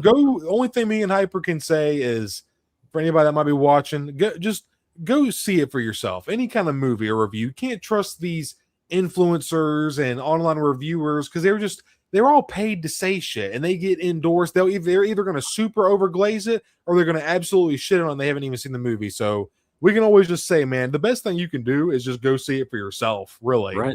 Right. I mean, I thought for sure everything I was told and read, I was going to hate The Mandalorian and Grogu. I saw it 4 times in the movie theater. I loved it. So, movie. I mean, what are you going to do, man? You're right. Make up your own mind, Absolutely, dude. So. But yeah, with that being said, y'all, we're going to go ahead and wrap it up. Episode 43 of Stone and Hyper's in the books. We appreciate y'all. Hope you had an awesome Saturday night. I know me and Hyper sure did. We've been looking forward to this. It's been 3 weeks since we streamed. So yeah, we'll see y'all not next Saturday, but the Saturday after, and hopefully maybe we'll have some toy news. If not, if it's still dry, I'm sure we'll come up with something. Maybe we'll do like a Spider-Man movie ranking, or me and Hyper will come up with something fun for all of us to do, me and him and y'all in chat. So Yeah, Hyper, this was fun, brother. I appreciate it. It's been, I just look forward to these so much, man. And I feel like we're just growing. Every time I see newer names in the chat, that little viewer count gets higher and higher every time. It just feels really good, man. We got regulars that come by every time. Shout out to all of you who come by every time. We really, really appreciate y'all. Thank you so much, everybody. Andor Dude, Problem Rouse, thank you guys. GXB, everybody else in chat, all of our. We realize there's also lurkers out there, people that are just hanging out, watching your TV, you're relaxing. Maybe you're doing a custom in the background, cleaning your house, doing some dishes, whatever you may be doing. Maybe you can't hit that like button, can't always comment or whatever, but we appreciate you just making us a part of your night. So, yeah, we appreciate y'all. That being said, everybody, me and Hyper will see y'all in 2 weeks. Not next Saturday, the next Saturday after. So, y'all be good. We'll see y'all next time. Peace.